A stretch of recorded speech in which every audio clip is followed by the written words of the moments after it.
to completing the Segdeme housing project. The question that he attempts not to answer because he thinks that, in his opinion, pursuant to some legal advice, that it will prejudice a certain case in court, with all due respect, is untenable. Because he himself has... Honorable, if you have another question, can you ask it? Yes, Mr. Speaker, so my question is that, further to his 1st August 2023 statement, the government is committed to completing the project. What steps has he taken to ensure that that is done? Thank you. That is not related to this question. So, yes. Oh, okay. Thank you, Mr. Speaker. Mr. Speaker, I wish I'll be able to provide a date, but as I indicated, we have started the process. We do feasibility studies, we work with the Ministry of Finance to raise the funds and all that. And you cannot say that tomorrow you will finish that process and start construction the next day. So just bear with me as we work tirelessly to address the issue with the Ministry of Finance. Thank you. I just want to remind my colleague, the Deputy Minority Whip, that as part of this consideration, we even have a loan agreement here. It's come before this House. That is the West Africa Coastal Areas Management Program. It's part of it. The considerations that he's saying that is being done by the ministry, together with the Science, Environment and Technology Ministry. So it will take a bit of a while, but you do know that that loan facility is even right here. It's in the House. Yeah. Very well. I'll proceed. Is the honorable member for Akan in the House? Honorable Gomado.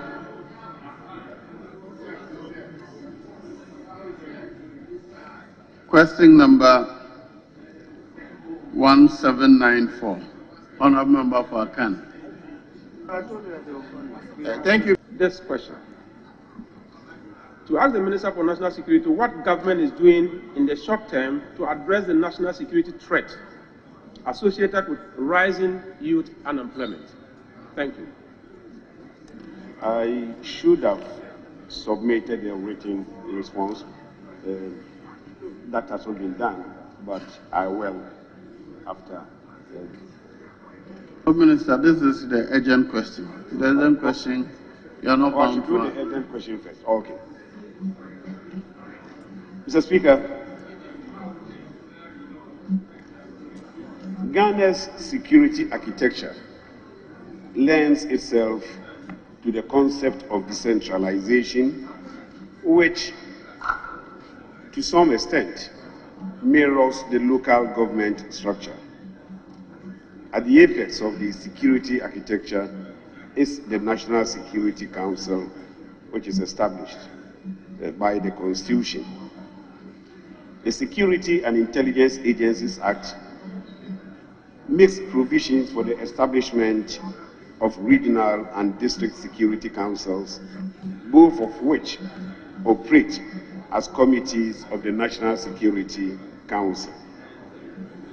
The Speaker, Section 8 of the Security and Intelligence Agencies Act 2020, Act 1030, expressly make provisions for the membership of the district security councils as follows. The district chief executive officers as the chairperson, the divisional police commander, where applicable, the district police commander, the district crime officer, the head of the customs division of the GRA, the divisional commander of the Internal Intelligence Agency, the officer in charge of the Internal Intelligence Agency in the district, the immigration officer, the fire officer, and the district director of the National Disaster Management Organization. I think you're answering question 6, 1294. The urgent question is on what government is doing in the short term to address national security threats associated with rising youth unemployment. The National Security Strategy of Ghana acknowledges the national security implications of youth unemployment. And in this regard, the Minister of National Security constantly reminds everybody of the security implications of rising youth unemployment in the country.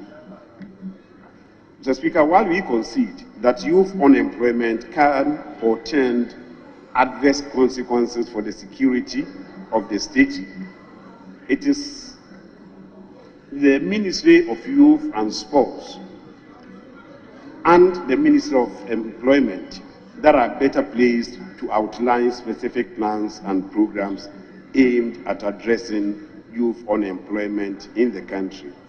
And to this end, Mr. Speaker, we did write to you, Mr. Speaker, and also to the clerk that it probably will be appropriate if the question was directed either to the Minister of Youth and Sports or to the Minister of Employment. Thank you, Mr. Speaker.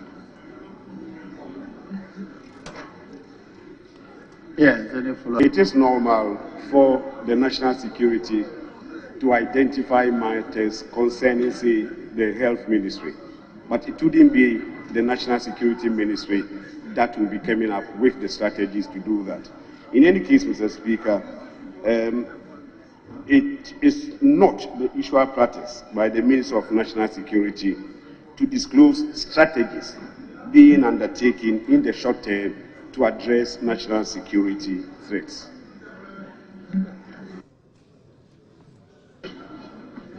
Yes. Mr. Speaker, we identify challenges in various sectors. We bring it to the notice of those sector ministers. It becomes the responsibility of those sector ministers and ministries to find the strategies to address the particular challenges that we would have come up with. It will be out of place to ask us at the Minister of National who deals with that. It's available. He can be called here to answer the question, but it will not be appropriate for me, in my view, to answer this question. Largely speaking. And so, where you are saddled with a national security problem such as youth unemployment, the policies and strategies that would be churned out to address that particular problem is one that you would be privy to as the coordinating body. So I want to know from you, what are some of the strategies and policies you have been coordinating amongst the various sector ministries aimed at addressing the issue of youth unemployment? Yes, leader. A security situation now. So it's not as if he should give us the details, but he should understand the fact that it's a national security issue, and he should have a strategic approach to it, which we are interested in. The Speaker to just give an overarching response to say it's not his responsibility will not satisfy this question. I've heard him say so many times before that yes, we have identified the threat to security as well. I did also mention that it is not our usual practice, and I believe Honorable Agalga will bear me out. It is not our usual practice at the National Security Ministry to come out publicly with strategic issues and approaches to various issues. Whatever it is, I cannot,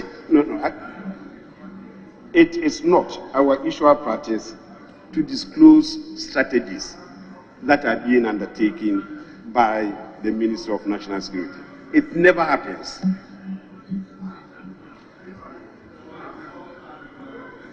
Yes.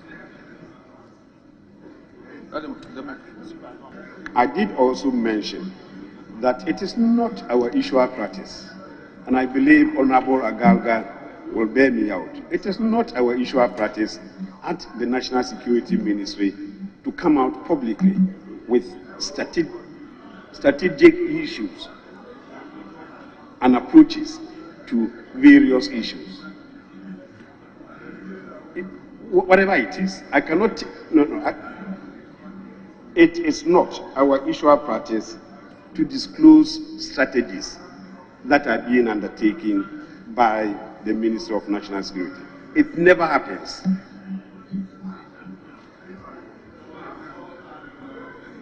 Yes. I did also mention that it is not our usual practice, and I believe Honorable Agalga will bear me out. It is not our usual practice at the National Security Ministry to come out publicly with strategic issues and approaches to various issues. Whatever it is, I cannot, it is not our usual practice to disclose strategies that are being undertaken by the Ministry of National Security. It never happens.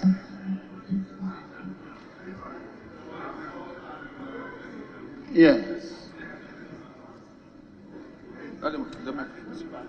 I did also mention that it is not our usual practice, and I believe Honorable Agalga will bear me out. It is not our usual practice at the National Security Ministry to come out publicly with strategic issues and approaches to various issues. Whatever it is, I cannot, it is not our... There is no word to describe it, but to use the word unthinkable. It is unthinkable that we can take a decision to demolish a old hospital without regard to the fact that there is no money available to start a new one. Our elders say a bird in hand is worth more than 1,000 in the bush. But in this situation, the government did not think about this age-old philosophy of having a bird in hand, and they decided to let that bird fly away without thinking about the next bird to hold. Now the people of La are suffering. There's so much pressure on Lekma Hospital that they cannot take care of the women and the children who throng that place every day. Right, Honorable Speaker, all of us in Greater Accra are worried. But for John Mahama thinking about us and giving us the Greater Accra Regional Hospital, there's no way the people within the catchment area of the eastern part of Accra will have access to medical services. We all know the situation today in the country. Private hospitals have become too exorbitant for people to patronize. So the government hospitals are the only available relief to the population. And to think about the fact that a whole constituency of over 130,000 registered voters, about 240,000 population, will not have a hospital is a worry. Whatever it is that is preventing this government from commencing and finishing the La General Hospital, if they need a deliverance, we shall pray for them to have a deliverance. Because you can't just phantom it. I know Mr. Speaker had terrible time when the Bekwai Hospital was not completed. And he was so thankful to Professor Mills when Professor Mills committed so much money to the Bekwai Hospital, because he knew it would be a relief to the people of Bekwai. Honourable Member, please don't bring me in, because the factors I know is different. Please. Right, Honourable Speaker, I appreciate the work which was done for Bekwai people. That's why I want my people in La to also benefit. So I know you will talk for us, you will speak for us, you advocate for us, that as we are speaking today, in the next budget, we want to see a commitment to the commencement of work on the La General Hospital. It shouldn't be any promise. We want to see it in the next budget. Mr. Speaker, on this note, I am the chairman of the Greater Accra Caucus of the minority. You are on our land, and I'm assuring you, if we don't see it in the budget, we will not make the budget in this house come out. We will make sure that sitting will be disrupted until we see the La General Hospital captured in the budget. We will show you that we are on our land. In fact, this will be another showdown. We will make sure that the Minister of Health and the Minister of Finance will not enjoy the peace in their ministries. We are going to marshal the people of La and Gamachi to occupy your offices if you don't work on the La General Hospital. Thank you, Mr. Speaker.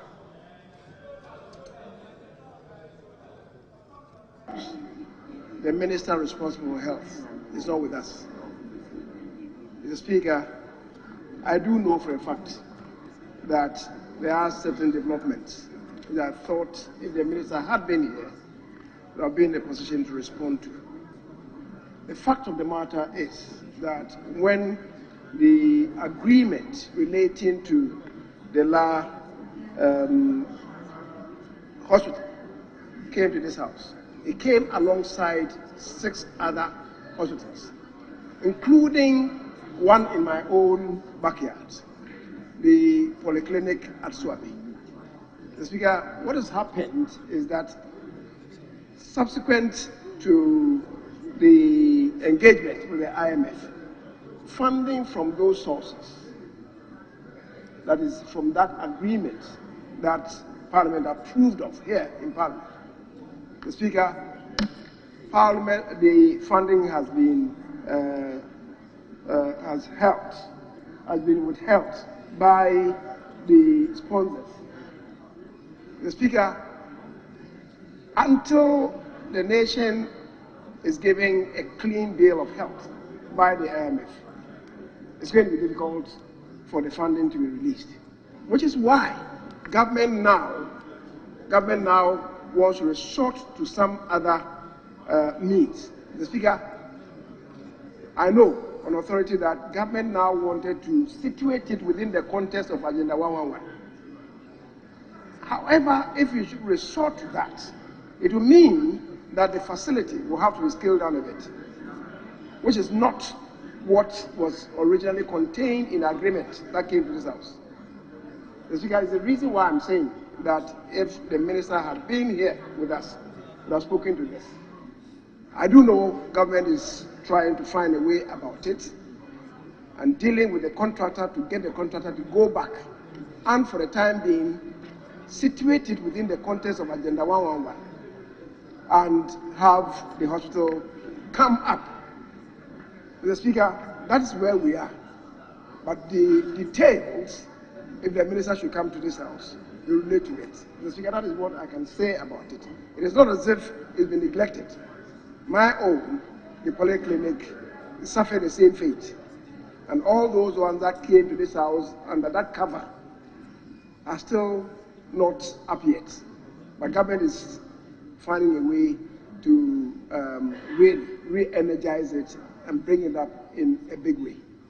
Mr. Speaker, I will plead that we bring the Minister of Health here to relate to this matter, because I agree that the hospital ought to be reconstructed, and that the sooner it is done, the better it will be for the people there. Mr. Speaker, my own became necessary to be done because now from Swami to Wa, on that stretch of about 300 kilometers, previously there was no government health facility.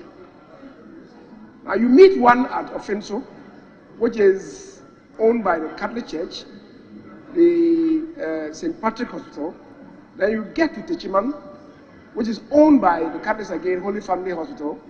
Then you proceed to Wenchi. The one there is owned by the Methodist Hospital, Methodist Church, until you get to Boli. So health facilities, all of us need to be concerned, and we should urge government to deal with this matter as a matter of urgency. I agree with my colleague who has read a statement expressing concern that the Speaker to inform that something is being done to deal with the problem. But as I said, it will require us to bring the Minister for Health here so that we'll be able to talk to the issues in a better way than I have done. Government is broke, government is broke. The people are spending billions to go inside the government. What is the difference between the ordinary thief and a political thief? Number one, the ordinary thief steals your money, your bag, your watch, and your jewelry, isn't it? But the political thief steals your future, your career, your education, your health, and your business. Number two, the hilarious part is that the ordinary thief will choose whom to rob. But you are the one who choose the political thief to rob you. Because we choose them. We vote them. We blindly say we are not blind. Who is deceiving who? The ridiculous part of the whole issue is that we will fight to defend and protect our belongings from the ordinary thief. Is it not? But we fight each other to defend and protect the political thief. Is that not what we do? Thugs will be fighting themselves to protect those that are stealing our career, stealing our joy, stealing our health, stealing our success. What a shame. If you reach a certain stage in life and there is nobody who can look you in the eye and tell you the truth, you are doomed. And that is where our country has gotten to. We need to rescue this country. Wallahi. And I feel very terrible as a Ghanaian at this time. This country is in serious trouble, ladies and gentlemen. We are in serious trouble. We need to rescue this country, ladies and gentlemen. The presidency has been so depraved, so muddied, so dirtied, that I tell you in all sincerity as a Ghanaian, that I feel terribly sad today as a Ghanaian. We need to rescue this country. Wallahi. Inshallah. Please don't cry. We shall rescue our country.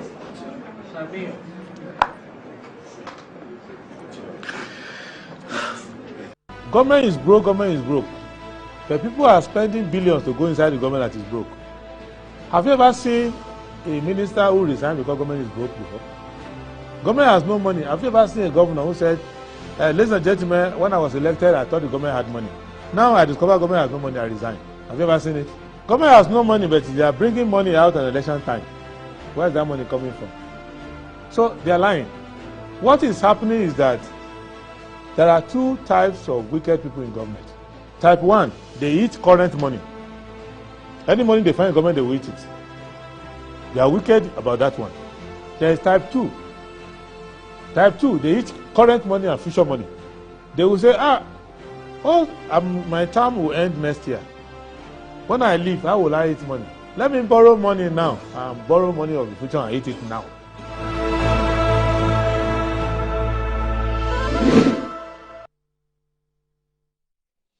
Right, hello, good morning and welcome to the show. This is Good Morning Ghana live on Metro TV. It's a Wednesday, the 8th day of November 2023. By His grace, we're live and we're here with yet another edition of this show. Our gratitude to go to the Most High God for the rare privilege of being alive and, of course, the opportunity of having another conversation around the top stories making the rounds here in Nadia Republic. I'll let you into our panel for the morning's conversation shortly, but let's take a look at the front pages of our newspapers. Daily Graphic. Self-employed on Senate quadruple. Great news. Great news. NDC will reverse declining economy. Mahama. IMF World Bank not to blame for Africa's underdevelopment. Tony Otinjesi. DBG holds seminar on environment, social risk management. Ghanaian Times. Wager Dam under siege. Minister warns encroachers to stay away. Korea Exim Bank funded projects resume after November. Chairman. That's good news. Get Fund completes 2,731 projects 2019 to 2023. That's administrator. Security personnel deployed to Flokbo. Residents, Electrochem, react to incident. Okay. All right.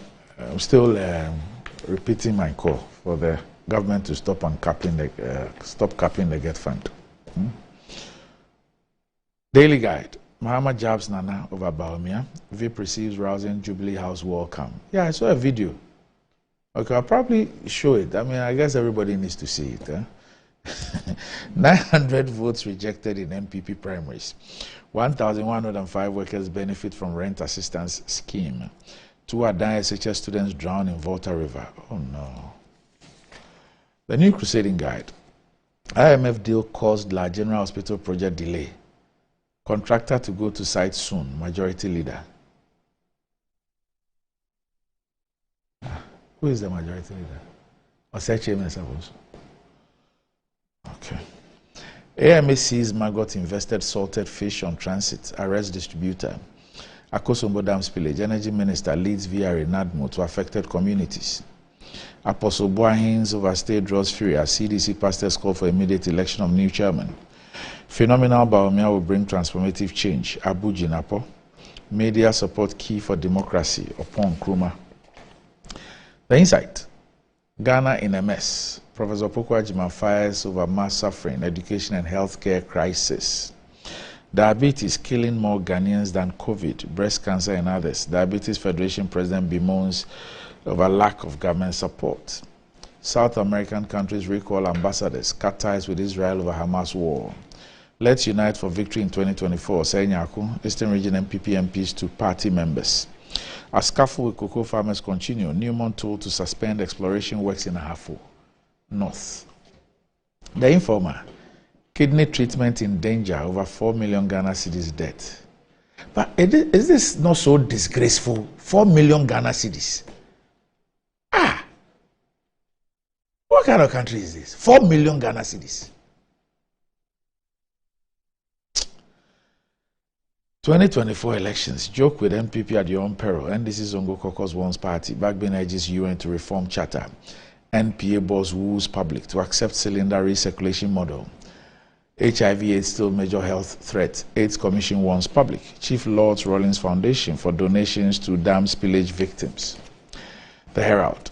Shraj indicts Ghana Airports Board chairman for hijacking Christmas tree procurement, but undue influence charge against Opuni Seydou Agongo discredited by ex-Cocoa Board Deputy Executive Director. Electrochem Ghana denies killing man over Songo Salt. Mahama promises jobs, economic stability if re-elected, meets TUC. The Daily Statesman. Mahama boy attacks Baumia for promoting religious coexistence. I have a comment on this. I'll finish the headlines and I'll get to it. I mean, what is all this talk about religious tolerance? Is there religious intolerance in Ghana? When have we had an issue of Muslims and Christians? When? Why do we want to create a problem that does not exist? Where is the religious intolerance in Ghana? Where? When have we had an issue of Christians versus Muslims? Does Ghana have a problem with religious intolerance? Where is all this thing coming from? CSOs unite for democracy in West Africa. Information Minister. Media support thrives democracy. Napo visits Akosombo Dam spillage victims. The Ghanaian Publisher. Baumia will bring transformative change. Abu Jinapo declares. Electrochem denies involvement in tragic death of Adan resident. Government identifies new funding to La General Hospital. Media support key for democracy upon Nkrumah. Ghanaian Times. Okay, I'm sure we've done this already. The Finder. Media embrace government support but seek clarity on grey areas. Question some laws. Government concludes new funding negotiations for La General Hospital. Invest in research to validate effectiveness of traditional medicine. Professor Kasalo. 1,105 Ghanaians receive 13.78 million cedis from government to pay rent. Asensu Boachi. Cape Coast Metro Hospital in a sorry state. Daily Post. Mahama's 24-hour economy is a great idea, a game changer. Young people, get ready for jobs. TUC boss declares. Baumia has no vision for Ghana. NDC Pro Forum North America. Mahama promises to reset Ghana's economy from sloppy decline. And that's about it for the front pages. We'll be back shortly.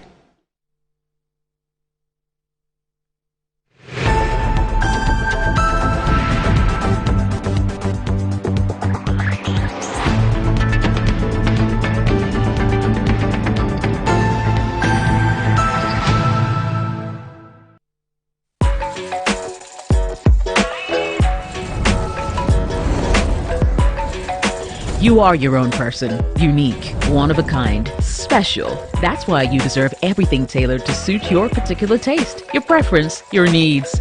Just like MTN Just For You. You can get customized offers tailored to who you are. Dial *141# or use the MyMTN app to get to choose from a variety of offers made just for you. Enjoy the fruits of your labor, they say. But as humans, aging and physical infirmity stands our way of enjoying our mansions and homes. It often becomes challenging, if not impossible, to use our stairways day in, day out. With portable American pneumatic vacuum elevators, PVs, you are assured of unlimited enjoyment of your mansions and homes. It's a self-supported elevator for vertical movement of humans and goods at homes and offices. The original comes in 3 custom-made models with wheelchair accessibility. Call it luxury, but it's a necessary imperative for vertical mobility. Do not let aging or infirmity limit you. Get one for your easy vertical mobility at home. It's affordable and can be installed in just 3 days without modification to your existing building. It's however easier to incorporate it at the construction stage. We also have traditional Fuji elevators and escalators for your high-rise buildings and malls. Visit Lifts and Elevators Company Limited at Sakumono for your elevators nationwide. For free consultation to call or WhatsApp us on 0200-535-515. Lifts and Elevators, the elevator people. Ready for something refreshing and great tasting? For your kids' enjoyment? Angel Cola. For your graduation enjoyment? Angel Cola. Beach hangout? Angel Cola. For all your refreshing moments. Angel Cola. For your parties, get-togethers, events, and celebrations, enjoy a chilled bottle of Angel Cola. Radio Grandma, today is your day. Over to you. Thank you. Enjoyment Cola. Angel Cola. The Enjoyment Cola. Enjoy all your moments and fun time with Angel Cola. This advert is FDA approved. Anti-cavity, gum protection, brighter teeth, and fresh breath. I'm a fair missy way. Prepare bantama. Machasi.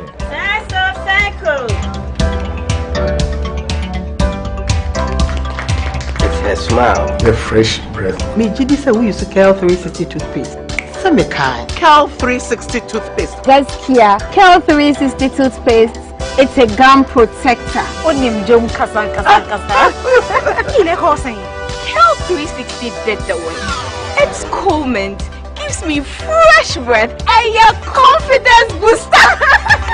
You will see so feeling ye. Cal 360 toothpaste. Happy smile. Cal 360 toothpaste, anti-cavity, gum protection, brighter teeth, and fresh breath. Cal, happy smile. This advert is FDA approved. In life, choice is good, but choice plus safety is way better. Your safety and comfort is paramount. Under the cylinder recirculation model, you can buy LPG in a safe environment. All cylinders are inspected and maintained to the best safety standards, so your safety is assured. Just take your empty cylinder to the nearest exchange point and swap it for a filled cylinder. Different cylinder sizes will be available to meet your pocket size. Imagine cooking in a smoke-free environment. This will improve the health and well-being of you and your family. Choose LPG in a safer model of distribution. Cylinder recirculation model. Securing your safety. Creating more jobs. A message from the National Petroleum Authority under the patronage of the Ministry of Energy. My son, there's more blessing in giving than receiving. When you fear for you and couple the makers in The pneumatological abrasion of the Lord revealed unto me this night that me and my household should go out into the world and bless the world. Makers Electronics Company Limited. I'm up to 67% discount. Our selected appliances. This is what I call quintessential immaculatability.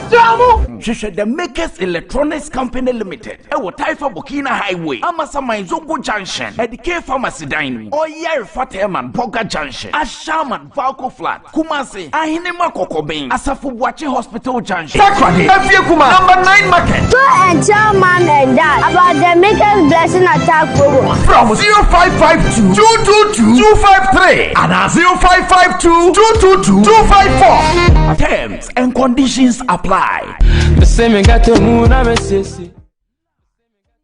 Everybody knows Acrobato. And if you know Acrobato, it means you know M-Punch Homeopathic Clinic. M-Punch Homeopathic Clinic is my pillar. Let's hear what others are saying about M-Punch Homeopathic Clinic. Who will be careful M-Punch one?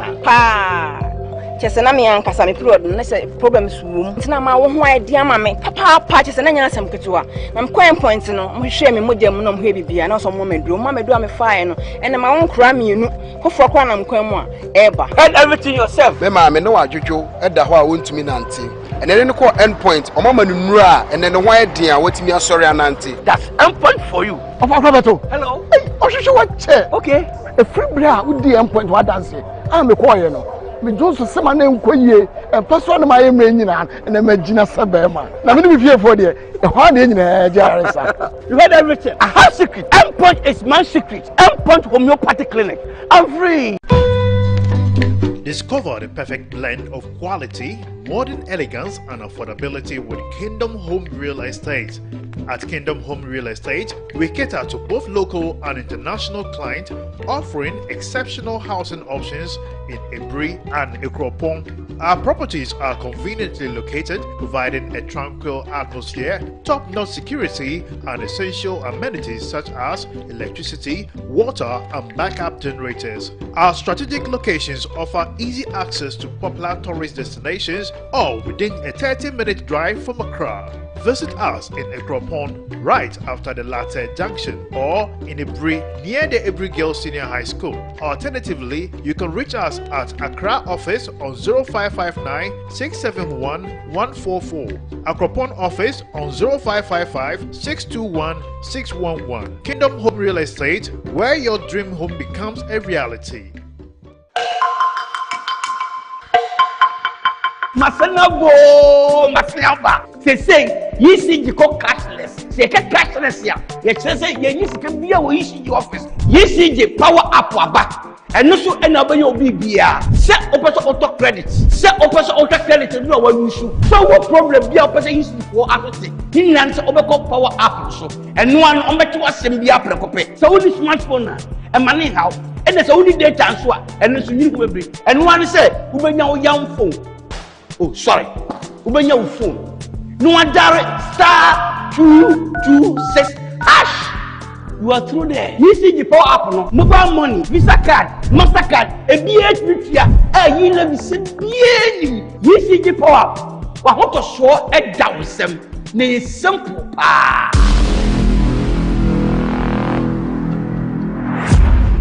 Inside Black Star Press Limited, grow inside the invective minds, evolving concepts, and the creative trends. The printing press you need now. Witness the beauty, diversity, and natural wonder with our works. Inside Black Star Press Limited, in association with Lionhead Group of Companies. Call us now on 0200-880-000 for all your print works. Black Star Press Limited, a worldwide reputation for quality printing.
Right, welcome back to the show. If you just joined us, this is Good Morning Ghana live on Metro TV. With me on the show this morning, Kwesi Pratt Jr., who's the managing editor of the Inside newspaper. Kwesi, good morning.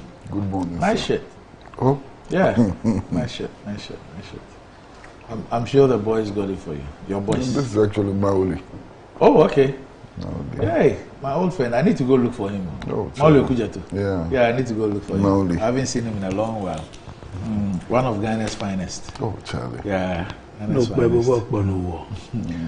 Bebo no effort. Also with me on the show is Daniel Dikwate, Titus Glover, the CEO of Valco. Dikwate, good morning. Another. Yeah. You more drummer. Abesh. I'm so excited. I saw you. I saw you.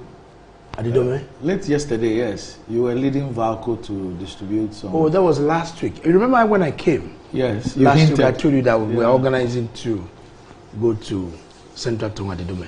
Okay. So I led a Valco delegation to make some presentations too. I saw the pictures. So you were very excited.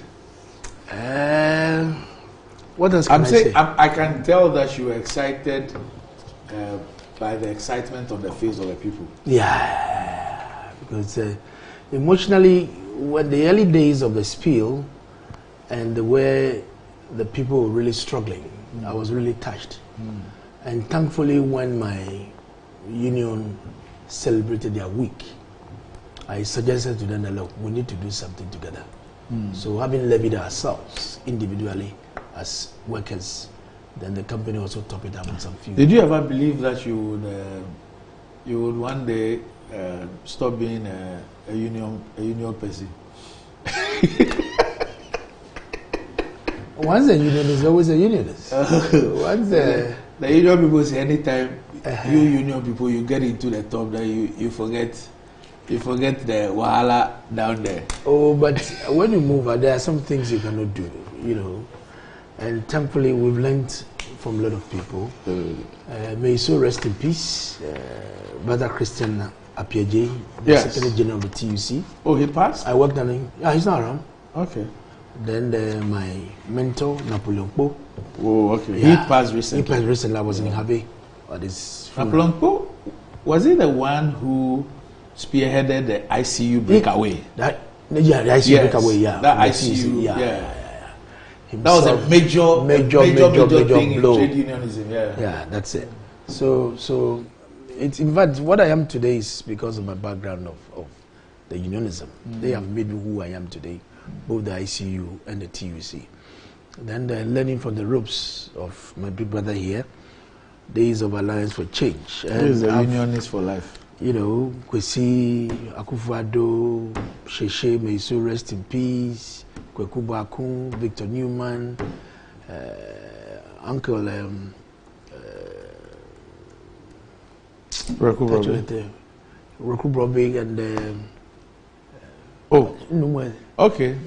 Stanley Blankson. So we learn under their feet and all that. So I have great respect for these people anytime I have the opportunity. And I learned so much from him whenever I'm on a program with him. I'm a bit careful and learn from him, but sometimes he tries to do his own thing the way he want to do. Those are ways of old foxes. Well, actually, I think you are unfair to yourself, you know. As if my memory is right, your activism started way before 1995. That's what I'm saying.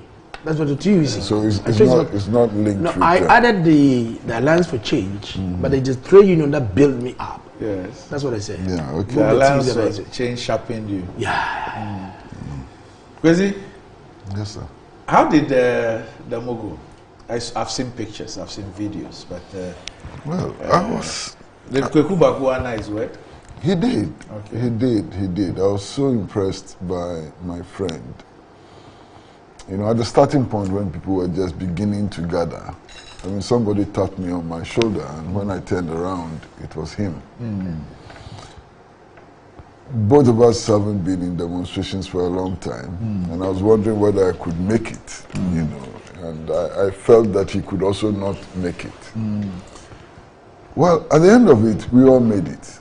I made it and he made it. We all managed to walk all the way from Obrasport to the Hearts Park. It's not an easy walk. Wow. You know. But we all made it. There are very many interesting people in the demonstration. You know, I mean, I was pleasantly surprised when people like Hudu Yaya, you know, yes, Hudu Yaya showed up and marched all the way. Okuvanda didn't just come, he came with his truck, public address system. Yeah, Chen. He was there. So many people, I mean, Dr. Gamal Nasa, Trichiro Poku, you know, all kinds of people that, you know, we used to do with, you know, showed up for the demonstration. I was so very highly impressed. I was also impressed by the turnout, you know, and the kinds of people who came. You know that the Trades Union Congress actually sends its spokesperson to give a solidarity message. And I thought that was one of the highlights, you know. Then there were a couple of Christian priests in the demonstration. I saw at least about 10 Christian priests in the demonstration. And then there were the people from the Lebanese and Palestinian community who also joined. There were students and so on, you know. And Randy, look, we had only 6 days to organize this demonstration. We gave ourselves 6 days. The other thing that I think needs to be said about this demonstration is the professionalism of our police. If our police continues to be this professional, we will not have any difficulties organizing demonstrations, and the right to free expression, you know, will be further enhanced. We had no problem with the police. We met them, we agreed on the route, you know, we agreed on time, we agreed on everything. And on the grounds, the police fully cooperated with us. I mean, they didn't make any move without checking with the organizers and so on. And I was very, very happy with the demonstration, you know. What I wasn't happy about was the fact that after such a massive demonstration, the next morning, there were only about 2 media houses, I mean newspapers, which carried the demonstration. Very, very strange, you know.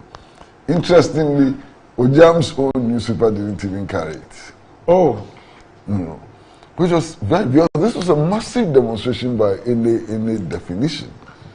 And yet the publicity was very low, and I was wondering why it was so. You understand? I think it was a good effort. At least we spoke our mind. You know, we spoke our mind. I see. All right, okay. Well, and then the other interesting thing, I've been involved in organizing many major demonstrations. Our expenditure was close to zero. Why? We didn't provide the usual water that people provide for demonstrators. We didn't bus people. You know, nothing. The only expensive items that we had to provide was that we realized that we needed megaphones. Okay, so we bought 2 megaphones. Those megaphones were used for the demonstration. After the demonstration, they are still there. So I wouldn't count that as a cost. People came with their own placards. You know, they came in their own T-shirts. So if you see, there are all kinds of T-shirts, you know, and so on. The expenditure was very, very, very low. And yet, the turnout was massive, you know. All right. I was happy with it. Okay, so Kwesi Prada 70, Kweku Baku 69 and a half, demonstrating, walking from Obrasport to the Hearts Park. And they say enjoying the fruits of your labor is as important as enjoying the mansions of your labor. The pace of climbing the stairs when you're not exercising could be challenging for all ages, but worry no more. Lifts and elevators have got you covered. The best portable American pneumatic vacuum elevators on the market today. It's a simple self-supported elevator for both homes and offices, and guess what? It can lift your goods too. Wheelchairs can fit in, and they come in 3 custom-made models. It's affordable and can be installed within 3 days. Visit Lift and Elevators at Sakumon, or just call them on 0200535515, or send a mail to elevatorsgh@gmail.com for consultations and the best solutions in easy vertical movement. And whoever you are, whatever you do, wherever you go, drink Angel Cola, your key to enjoyment. Angel Cola, love it. Ready for something refreshing, great tasting with excellent flavors. Onya, you've got varieties to choose from. Angel Orange for that special occasion, Angel Mango, Angel Peach, refresh your mood, Angel Apple Lime.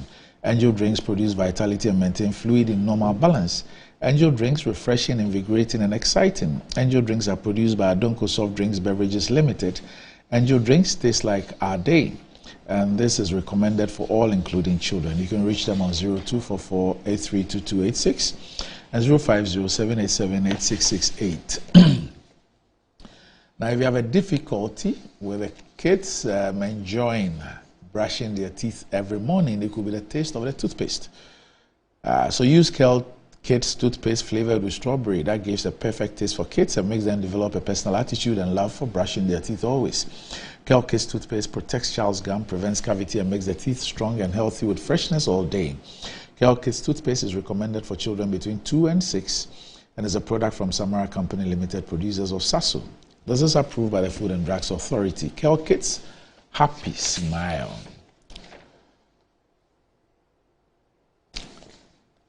All right. So, Nikwate, the primaries ended on. Were you the one I saw on the stage? No. I was so tired. Okay, I saw some of the person. I didn't come to Accra. You were outside Accra? Yeah, I was in Katamazo and Tema East. You were monitoring? I was coordinating Katamazo. But I have to come to my constituency. So what do you make of the elections? And of course, the aftermath of the elections, interestingly, the issue of running mate has also started. Already yesterday, there were publications in newspapers about a minister. They failed to mention the minister's name, but they said the minister is from Ashanti. Now the minister is telling lies abroad and all that. So the positioning and slinging and mudslinging has already started. But I mean, the election and the outcome of the elections. There are people who look at the 61. There are people who look at about the 40% who did not prefer Alhaji Bawumia, and people have looked at the analysis differently. The issue of polling, research, 80%, 70%, 75%, and all those things have come up. Interestingly, Global Info Analytics has come up strongly once again as an extremely credible polling and research company because they got us in North virtually right. This one too, they've virtually been spot on. And I remember when they did their final one, the campaign coordinator for Dr. Bawumia, Samuel Oku, actually said that any poll that puts the vice president below 70% is not something that they would even consider. But well, the chickens have come home to roost. I think. Thank you very much, Anette. The best survey is the outcome of the elections. Let me take this opportunity to thank all our delegates who managed to cast a ballot. All the 276 constituencies, National Council members, National Executive Committee members, members of the Steering Committee, the overseas branches, members of Parliament, and what have you. Let me also congratulate the contestants who contested the elections, right from the super delegates to the final one on the 4th. And at the end of the day, we all saw how serene the whole 276 constituencies, and including the headquarters, how the elections was conducted. It was free, it was fair, no underhand dealings, and everything went on so professional. And at the end of the day, Dr. Bawumia won. Some of us who had the opportunity to work for him were very confident that he's going to win with a bigger margin. But hey, elections are sometimes different, and for that matter. He had 61.47%. But when you look at the historical antecedents of all our presidential elections from 92, you recall that Professor Dubai had about 56%. President J. Kufuor's attempt in 96, 98, I think, had 51%. Nanado himself in Legon 2007 had about 47.9%. Then His Excellency the Vice President for the first time had 61%. So when you look at the records, you can confidently say that he has really done so well. And the fact that he was able to touch on a lot of people to come on board to assist him. Unless, of course, for people who are interested in data, you could be your basis for comparison could be wrong. I mean, beyond the fact that the Electoral College. Yes, because those ones prior to 2010, they will be like what you now call your super delegates. But if you want to really look at this election, then you have to look at it from 2010. So this is the third. That is when you've had the over 200,000. But it doesn't matter. It's just like you are doing a research. Yes. You don't do the normal, the entire Electoral College yes. to do your research. You take sample size. Yeah, but the sample is important. I'm just you saying understand? That, I'm just saying that comparing, you could compare the sample size of the Electoral College because in terms of the constitution of the Electoral College and the numbers, that could be similar to those previous elections. You are right. Yes, you are right. But so, for this one, there have been two previous ones. So at least there are three like elections. So it would be better to rather do that. So clearly you could see that he has really touched base, and there are a lot of issues that he managed to bring along that will enable people to accept his brand as the one we think that we can go to the elections in 2024. So I believe strongly that there's a lot of things that we can do together. The elections have come, they've gone. They've all pledged their support, because after every election, what you need is a total unity of all aspirants to come on board to make sure that we market the winner. And for the surprise that we all had was that of Honorable Kennedy Japan, because when Alan Chamantin left, because from the one he was being placed at the third spot until the super delegate that we realized that he has overtaken that of Alan Chamantin. So clearly, we never believed that he could make that mark close to 40%. But Anete, he has done so well, so well. You never heard him in terms of their campaign underground, what was going on. But I think he needs to be commended for coming up strongly and to make a mark. It reminds me of my national election when I went around, because people were not believing me that I could make such a great stride. That was serious. Just close like this. So we need to commend the Honorable Kennedy Japan for that human's job that he has done. Indeed, he's a force in this party. He's really walked the talk. The showdown really gave us a showdown, clearly in terms of the percentage that he had. So such a material, you can't take him away. He's going to be a focal person, very central in the scheme of this campaign that we are running. Then comes the issue of running mates. By the rules of our engagement, the selection of the running mate is the sole prerogative of the presidential candidate. I don't want anybody to give him pressure.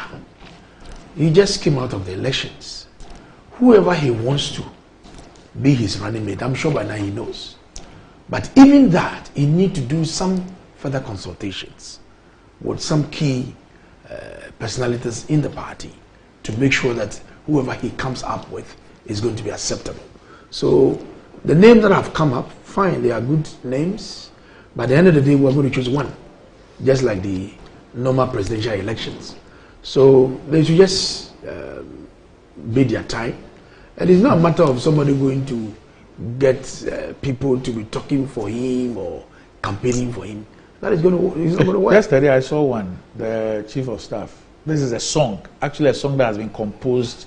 There are people who does all kinds of funny things, Kwesi. You know, there are people who are doing all kinds of funny things. You know, of course, they have their choices that they can make. I like Kwesi, I like Anete, so that is what I want. At the end of the day, the man to take that decision is a presidential candidate.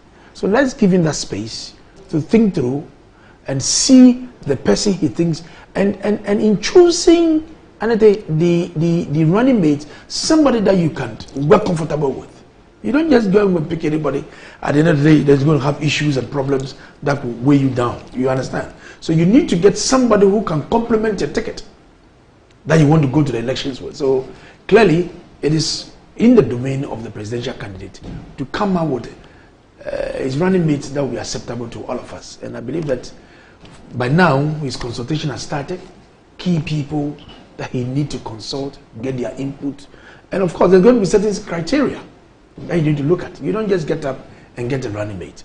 There are certain key criteria that you need to follow. Checklist. That look, we need this, you need this, you need that. And based on that, you're able to complement a ticket that we're going to run. So let me take the opportunity to thank the National Executive. Let me thank the Professor Michael Quay Presidential Election Committee for also doing a very good job to make sure that we manage to come to the end of this election. So the focus now is on 2024 general elections. And by now, they will putting the teams together, all the campaign teams together. Those we need to bring on board and include everybody to make sure that we'll be able to prosecute these elections in 2024. So in brief, that's what I can say about our elections. Well, Randy, first of all, this is about the most expensive primary, political party primary that I've seen in my life. The most expensive. Really?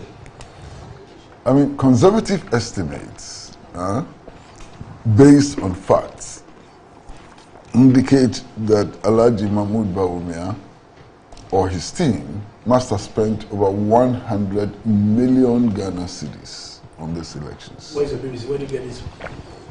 You want to go into the details? Come on there. Okay. All of us saw delegates complaining on television, live television, that they had been given 400 cedis each.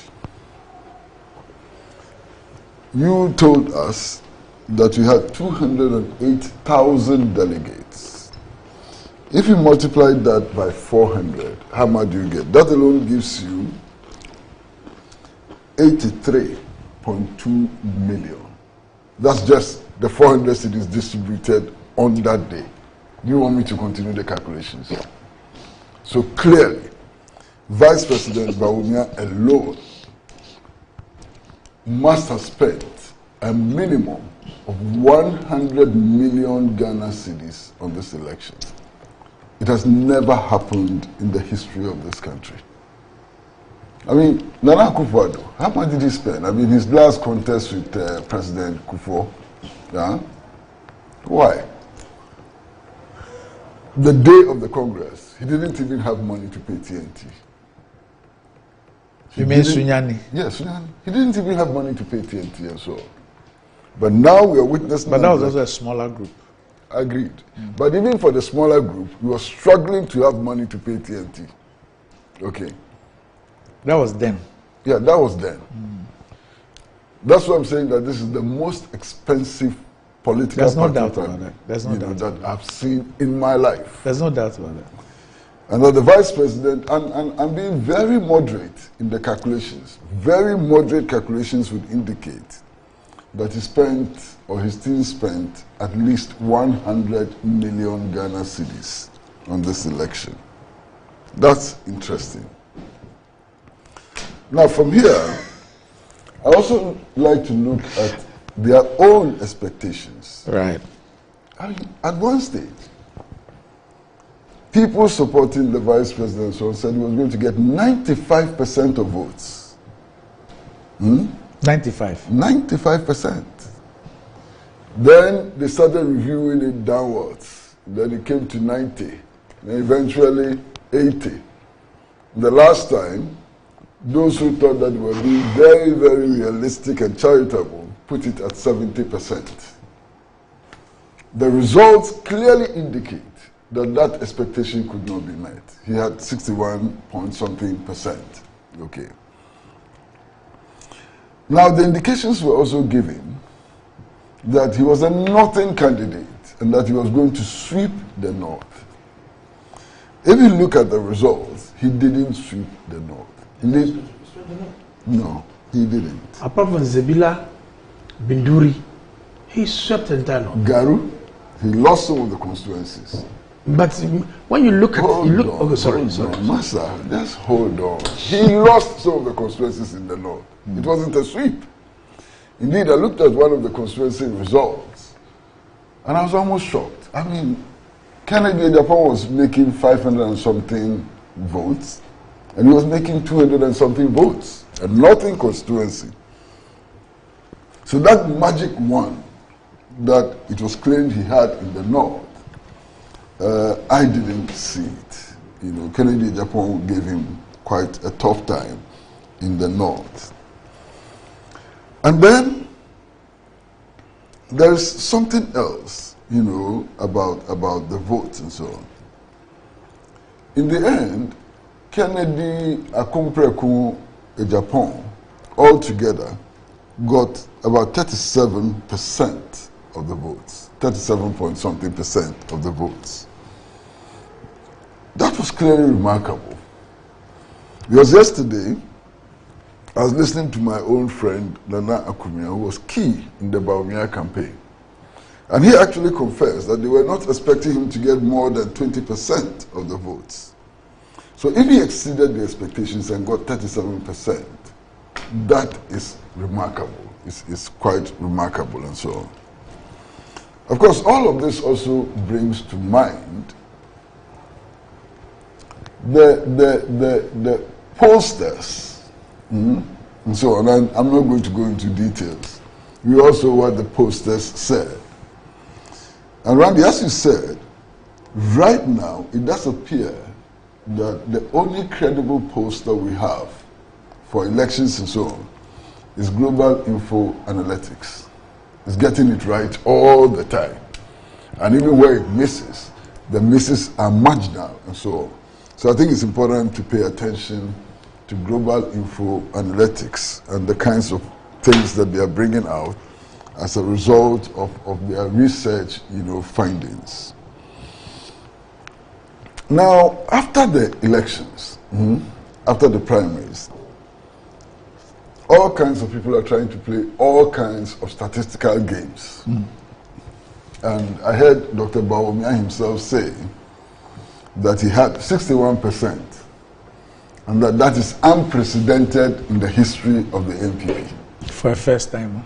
For a first time, unprecedented. But then he forgot the other things that he could look at. Okay. And I think it was my friend Franklin Kudo of Imani who has brought out the other side. Franklin has also made it quite clear, doing an analysis of the statistics, that nobody has become president of Ghana, won presidential elections, with 61% of total votes at the primaries. Nobody. I mean, the statistics indicate that nobody. With less than a figure. Yes, nobody. I think 64, 65. So if you're playing these statistical games, we have to look at all the sides of the statistical game and so on. Then, Randy, there's the aftermath of the elections. What has happened after the elections? Of course, all of us saw Adai Nimo, Afi Yakuto, and Akumpreku pledged their support to the party and also to the candidate at their class stadium. We all saw it. But after that, have you been following what is happening? No. The key spokesman of Kennedy Japan has made a statement, and he made it on radio. I listened to his interview. Hold on. He claims that it took national security operatives to go and drag Kennedy Japan from the house to the stadium. Okay, he clarified it. He clarified it by saying that they escorted him up the days. No, not the days, from the house. They went to the house. I heard that one. Yes. He said that before. And then he was asked, is he saying that they came to the house and forced him to the stadium? He said no. But they escorted him up the days. He didn't quite say that in that way. I mean, he added that they escorted him up the days. But he was quite hedgy. You know, he didn't want to go into details and so on. Now, he has also said that, look, as for them, they are still members of the New Patriotic Party. They want the New Patriotic Party to win the elections and so on. But those who are asking Kennedy Agyapong to join the campaign trail must not forget that they said that he didn't know how to speak. He couldn't convince people and so on. So if after the elections, if after saying all of those things, they are now urging him to join the campaign, how is he going to speak to the people when he doesn't know how to speak? And he actually said that it is now time for Kennedy Agyapong to go to school, to go and learn how to speak. And said that it will take him 1 year to learn how to speak. And that after he had learned how to speak, he would join the campaign. I heard that. You heard that? Yes. That and what happened on the stage are totally different. You understand? And then they asked him whether what he was saying represented the views of Kennedy Agyapong. He was hedgy. But then he made the point that the night before, he had been with Kennedy Agyapong discussing the election results and its implications and so on. Very interesting. Then he said something else which was very significant. He said, look, Kennedy Agyapong has held many members of parliament to win their seats, giving them logistics and so on. And that all those people turned their backs on him, okay?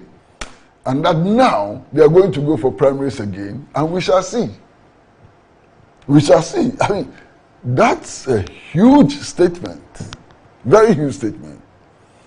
So clearly, from what this spokesperson is saying, it doesn't look like everything is you know. But beyond him, is also this gentleman, Dr. Amwakutufo. I don't know if you've heard what he has also said.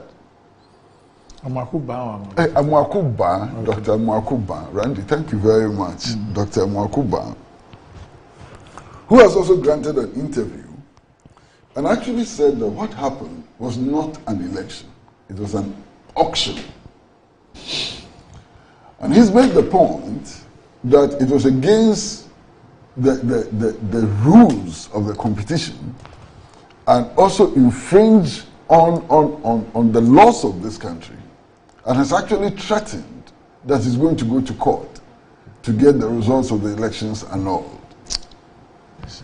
You should find something else to do. Well, you can say that, you understand.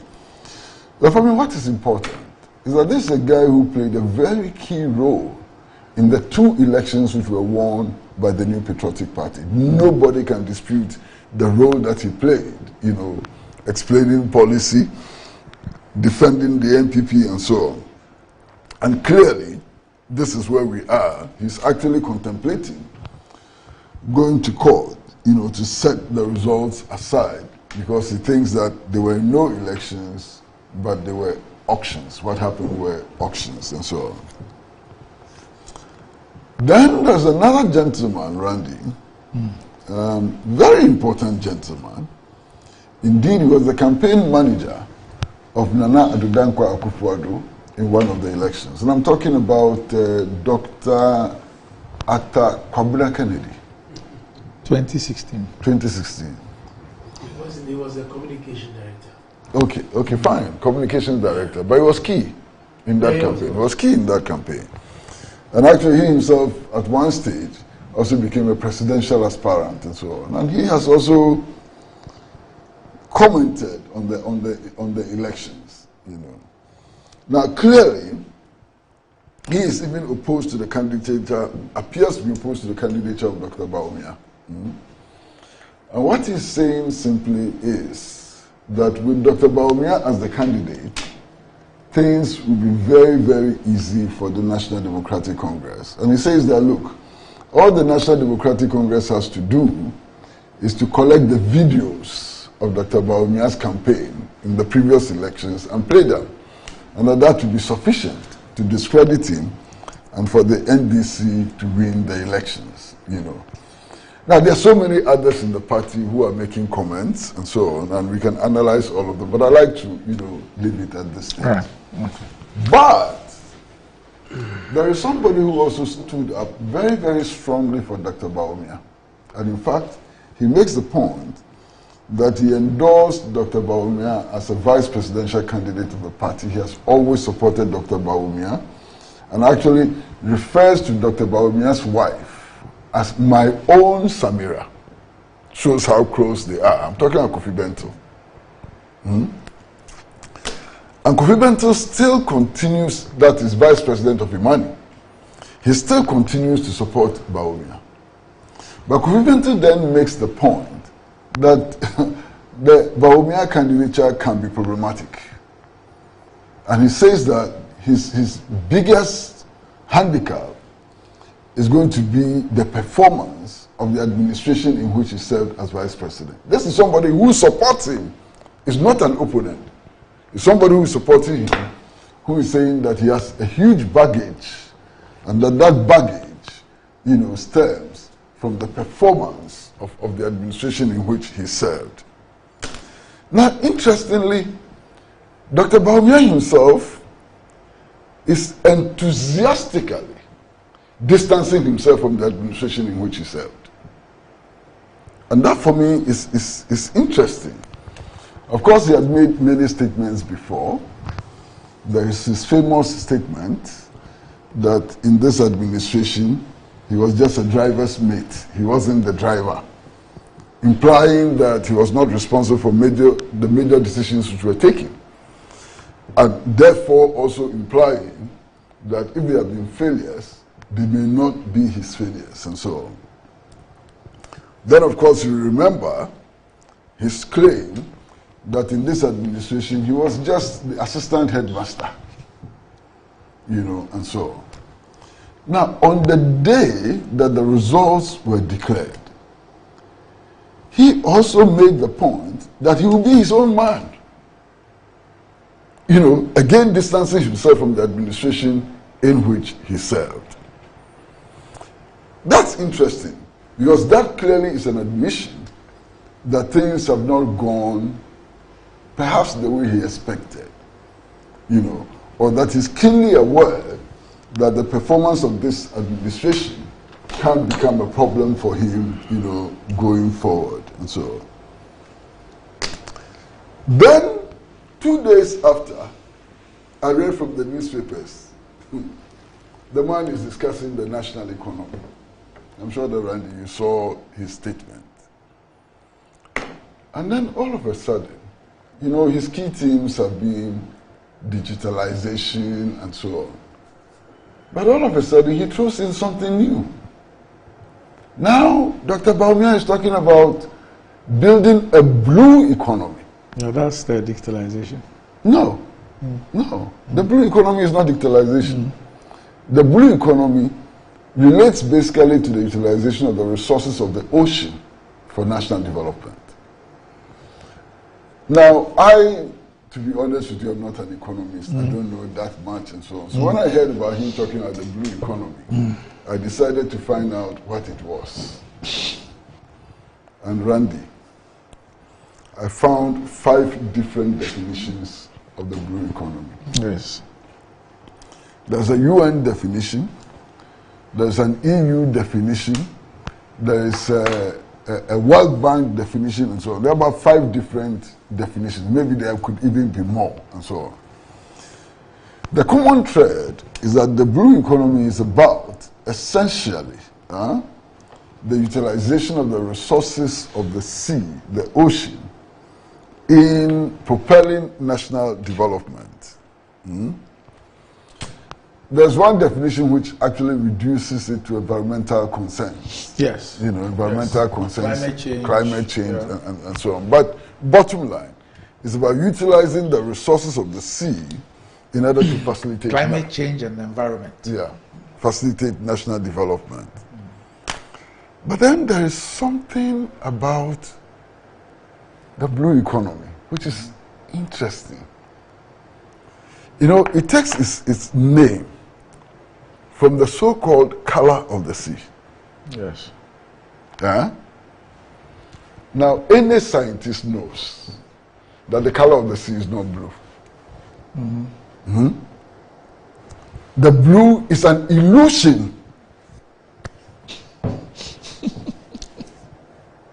No, it's a fact. Ask any scientist. The blue in the sea is an illusion. It's a reflection. Yeah, but we describe the ocean as a blue ocean. Exactly. Yeah, that's what everybody. I am not contesting that, but I'm saying that the blue that we see is a reflection. It's an illusion. So, after everything else, are we being promised an illusion? Maybe it can be said that I'm dwelling too much on language and so on. But when politicians speak, I think climate change and the environment. That's what he's basically saying. I hope so. Yeah. I hope so. Because there are other definitions of the blue economy. True. You understand? There are other definitions of the blue economy. But are we being offered an illusion?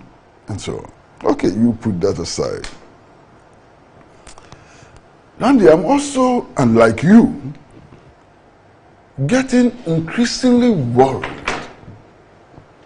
about this campaign, where it's leading us. Now, this campaign is unnecessarily creating problems which future generations may have to grapple with.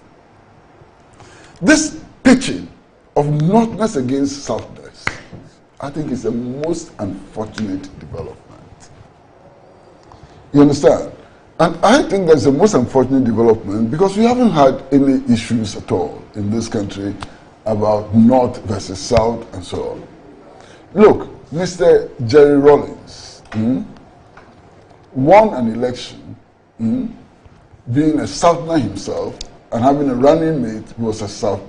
It didn't create any problems at all. And indeed, his running mate was not just a Southerner, he was a Christian like him. It didn't create any problem. This country did not go through any problems whatsoever. Okay? Now, if you look at those from the North who have had a chance to participate in national politics at the highest levels, there are so many of them.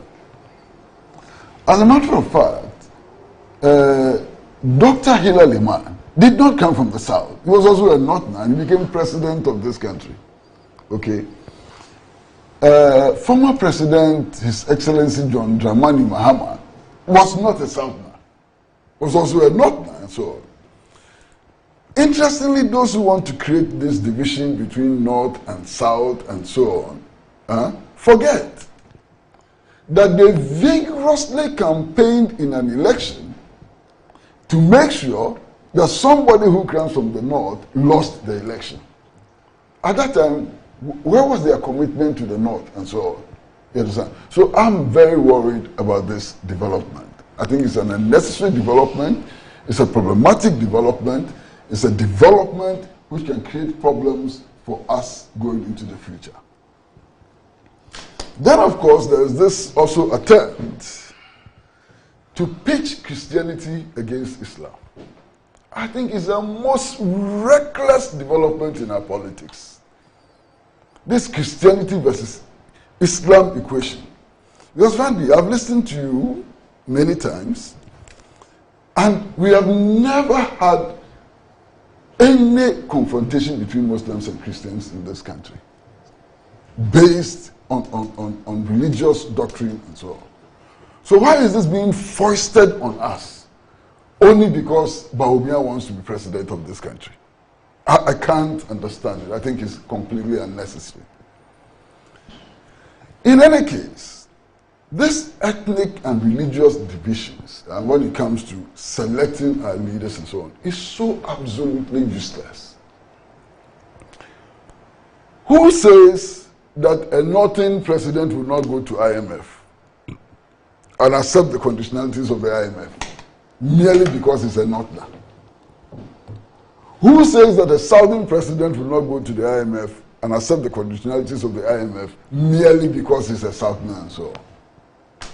You understand? So I think we should begin to look at our concrete needs, our priorities, policies which would help us solve those problems rather than the ethnicity, region, or religion of candidates. I feel very, very sick about it, you know. In any case, we're talking about global info analytics. Yesterday evening, they've done some research, and I spent yesterday evening looking at that research. Randy, I don't know if you and my brother Titus have seen that research, their latest research. Their latest research. Who? Global info analytics. Yes. It is so very interesting. If you come to Muslim votes, the claim is that Muhammad is not a Muslim, he's a Christian and so on. He is leading Bawumia by far when it comes to counting Muslim votes. When it comes to Christian votes, he is still leading Bawumia by far. Now, for me, this is an indication that the population, the people of this country, are not voting on the basis of people's religious commitments and where they come from and so on. It's clear. Because it made my worry. You see, my worry really is that, look, as a researcher myself, I believe in research. I believe in people using the outcomes of research to formulate policies and take decisions. I believe in that. So I would not fault anybody who decides that on the basis of research, I have this disadvantage and therefore I need to work on it. But how you go about working on it and the strategies you apply is where the issue is. And for the life of me, I cannot appreciate why we are trying to create a problem that does not exist. In this country called Ghana, we do not have a problem of religious intolerance. It is not in this country. We don't have that. There are countries that have problems with religious intolerance, especially major religions and all that. In the Republic of Ghana, religious intolerance, it's not an issue. We don't have that. And so for a group of people or a person to all of a sudden create the impression that there is a problem called religious intolerance and that there is somebody who will be able to bring both religions together and be seen by both religions as somebody who can bring them together and all that, for me, it's problematic. Why do we want to create a problem when there's none? We have never had that. You have lived in this country for over 7 decades. Some of us have done 5. Some have done more than 7 decades. Randy, I think you want to give me a walking stick. No, I dare not. You know, no, it's just about finished. Okay, you know, so why do we want to create this problem? Why? I have friends, some of my closest friends are not of the same religious persuasions as me. I don't even, you know, the issue of our religions does not even come up. I don't even remember in dealing with them the issue of the kind of religion that they are involved in or they are in does not even come up. Okay. Why do all of a sudden do we want to create a problem that the impression that there is a problem of religious intolerance which must be dealt with? Okay. Where did that come from? Okay. Now, Randy, I cannot disagree with you, you know, on the claim that we do not have a problem of religious intolerance and so on. But clearly, all the scientific surveys show that nobody is disadvantaged by their religion. Yeah. And I was just talking about Global Info Analytics, their latest, you know, research, which clearly shows that a Muslim can actually lead. A Christian can actually get more Muslim votes than a Muslim.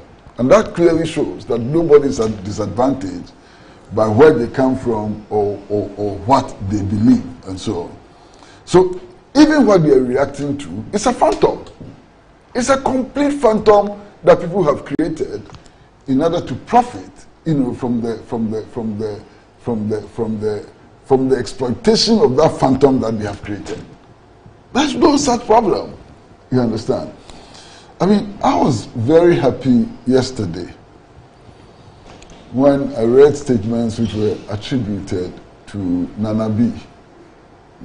Nana B made some very profound statements yesterday. The national organizer. The national organizer of the NPP. And I was so happy with him.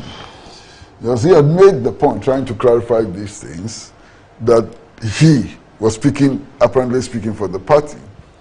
And was making the point that the party did not elect Bawumia because he was a Northerner. Of course, this is after the fact, you know. And that the party elected him because of his track record and so on. Of course, that track record can be examined. And if you examine that track record, it doesn't look pretty. That track record doesn't look pretty at all. But at least here is Nana B making the effort to douse the flames of ethnic rivalry and religious rivalry and so on that has been fanned throughout the campaign. And I think that everybody ought to take a cue from him. All of us have a responsibility for the future of our country and so on to make sure that these flames are doused, because they could have very, very serious consequences for our politics, for our national cohesion, and for our national development. Let's take a break. Okay. All right, and I'll listen to you. Then we'll move on to the notes he has made. I'm shaking. We're back shortly.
Mr. Ampedu. Good afternoon, Mr. San. How is business doing? My business is collapsing. Why is your business collapsing? I sold my products and services to my clients on credit, and my debtors are not paying their debt. Have you heard of Rosic Consult Limited, a debt recovery company operating in all the 16 regions of Ghana? Not at all.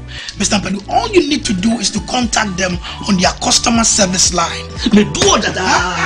I recommend Rosic Consult Limited, a debt recovery company to financial institutions, businessmen and businesswomen, other companies, and also individuals. Rosic Consult has 98.4% debt recovery rate. We have professional debt recovery managers. You are assured of swift debt recovery. No recovery, no commission. For Rosic Consult Limited, no more write-offs. And we pre-finance the recovery ourselves. Discover the perfect blend of quality, modern elegance, and affordability with Kingdom Home Real Estate. At Kingdom Home Real Estate, we cater to both local and international clients, offering exceptional housing options in Ebri and Ikropong. Our properties are conveniently located, providing a tranquil atmosphere, top-notch security, and essential amenities such as electricity, water, and backup generators. Our strategic locations offer easy access to popular tourist destinations, all within a 30-minute drive from Accra. Visit us in Ikropong right after the Latte Junction, or in Ebri near the Ebri Girls Senior High School. Alternatively, you can reach us at Accra office on 0559 671 144, Akropong office on 0555 621 611. Kingdom Home Real Estate, where your dream home becomes a reality. brush, brush, brush, brush, brush, brush, brush your teeth. Brush, brush, brush, 2 times a day. Brush with Kel-Kit. Hello, my friends. My name is Kel-Kit toothpaste. Wow. I was made to be gentle on your gum, but protected. I will protect your teeth from cavity, make your teeth whiter, stronger, keep your mouth fresh all day. And best of all, I'm strawberry flavored. So put on a smile and try me. That's amazing. Just try me. That's my job. If you say so, jump on my brush. Makes your teeth stronger, chicky chicky whiter, chicky chicky stronger. Yay! You did it! I'm glad you like your new toothpaste. Don't forget to brush both day and night. Kel-Kit. Happy smile.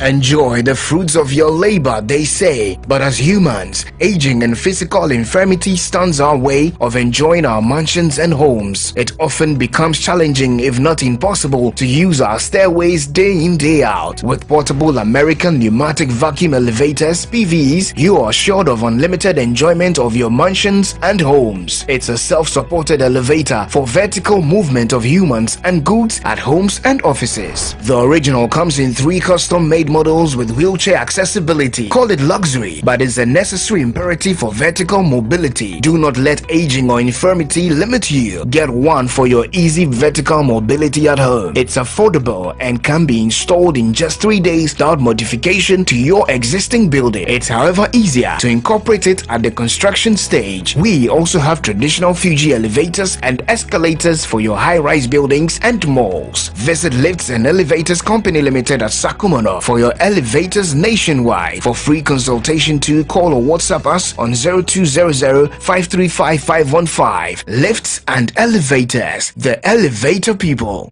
To help meet your business. For over 20 years of serving the world with herbal and alternative medicine, we've been successful in treating complicated medical conditions with a perfect combination of herbal and alternative methods of treatments like homeopathy, naturopathy, reflexology, and many more. We deliver excellent and effective service to people from all walks of life through scientific and traditional means. We have a well-equipped laboratory with advanced diagnostic and treatment devices to help detect your illness so we know the right medication to be given. At Amen Scientific Herbal and Alternative Medical Hospital, we are proud manufacturers of our own herbal medication. Our zeal and passion to save lives with our patients at heart and outstanding achievements since 1996 has won us several awards. That is why we say, go herbal, go Amen. We are located everywhere in all the regions. Amen Scientific Herbal and Alternative Medical Hospital. Allahu Shafi, God is the healer. Customer. Nadabena minka, papa. Me try 10 Ghana. 10 Ghana. 10 Ghana cedis. No, dear. Send out Benya. 10 Ghana cedis. No. Me dear. Maybe 54,000 Ghana cedis. 54,000. 540 million. Yeah. The one who come the is Kase. Yeah. And then I get it now. Now Boki. Drawn on assassin. Mammy, you volume.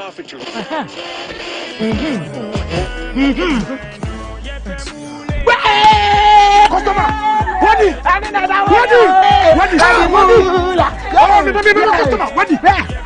one of our daily lucky winners. Dial *946# to play now. Or you can also play online at www.gamepackgames.com. Game Park is regulated by the National Lottery Authority.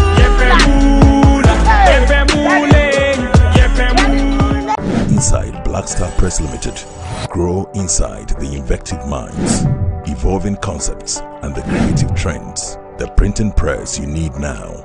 Witness the beauty, diversity, and natural wonder with our works. Inside Black Star Press Limited, in association with Lionhead Group of Companies. Call us now on 0200-880-000 for all your print works. Black Star Press Limited, a worldwide reputation for quality printing.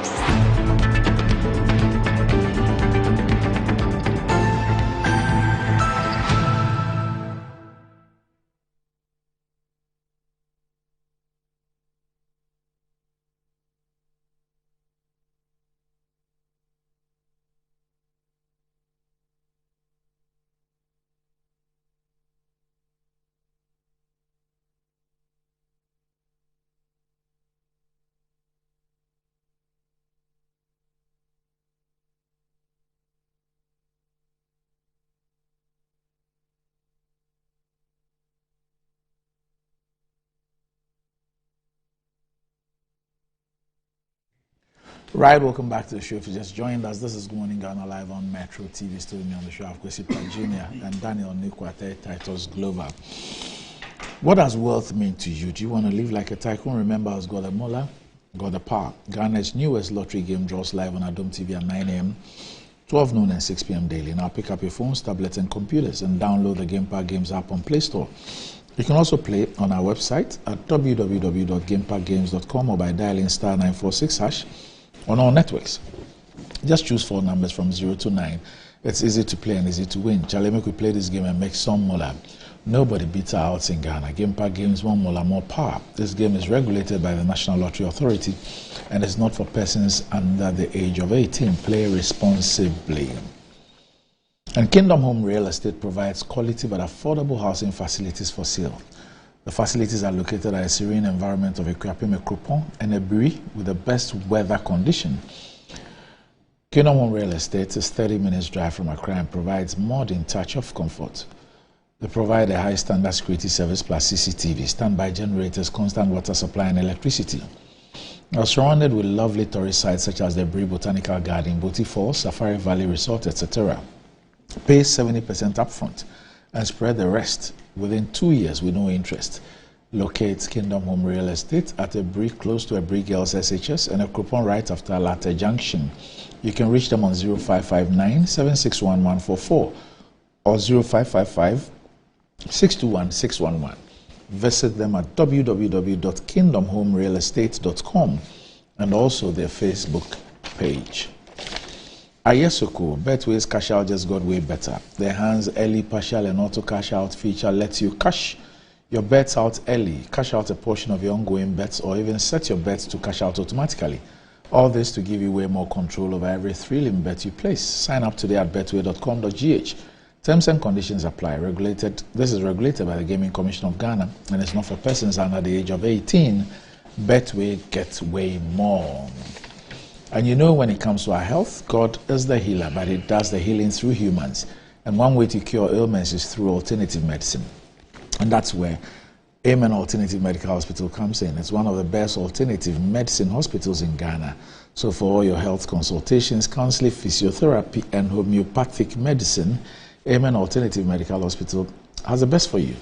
Amen Alternative Medical Hospital is the first to modernize herbal and homeopathy medicine in Ghana. They have the best medical practitioners from KNUST with a state-of-the-art medical equipment curated for your need. The most obscure ailments can be diagnosed and taken care of. They are located at Klagon on the Lashibi Ashaman Road near the Underbridge, and they open from Monday to Saturday from 7 a.m. to 5 p.m. and Sundays from 11 a.m. to 3 p.m. You can reach Amen Alternative Medical Hospital on 0207 229 505 or 0244 227 192 to book your appointments. Amen Alternative Medical Hospital, God is the healer.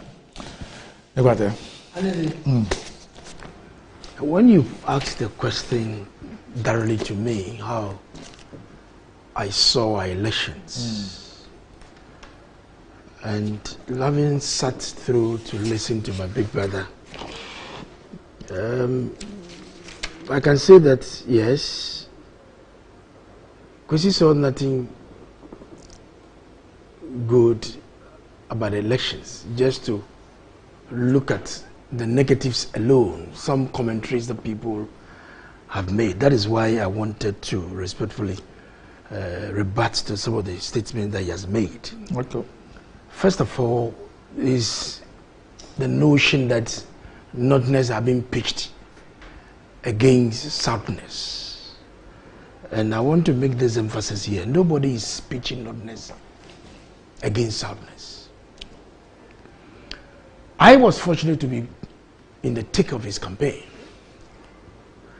And the argument some of us are making is the fact that, look, of all the candidates or potential names that have come up, we believe that he has every capacity and the competencies to lead our party. Fortunately for him, he's coming from the north. And there's nothing wrong for Bawumia to come from the north. By design of his creature, that is where he's coming from. And who says one day a Ghana cannot lead the MPP party? And who says that if in future an Ewe cannot lead an MPP party. In every nation, in every party, in every church, in every society, there comes a time that one person will come up to lead. So if by design he has come from the north, and we believe that he is the material that we think we can use, it's a fair point. So nobody is pitching northness against southerness. And when you look at the genealogy of our party, you have the northness there, you have the Gans there, you have the Airways there, you have the Western, you have Central, everybody. There's a bouquet of every, body where it's coming from to come and build the formation of our party. So if we are saying that, look, Dr. Bawumia indeed is capable to lead our party, it doesn't say that we want to pitch camp between the Southerners and the Northerners. So you see, that is far from that. Another point is about pitching these Christians against Muslims, which you have also made some strong points about it. Yes, indeed, in this country, we've never had any issue between these two political religions. Sorry, these religious groups. Never ever have we ever, because we have intermarried. We have still attended school at the same time.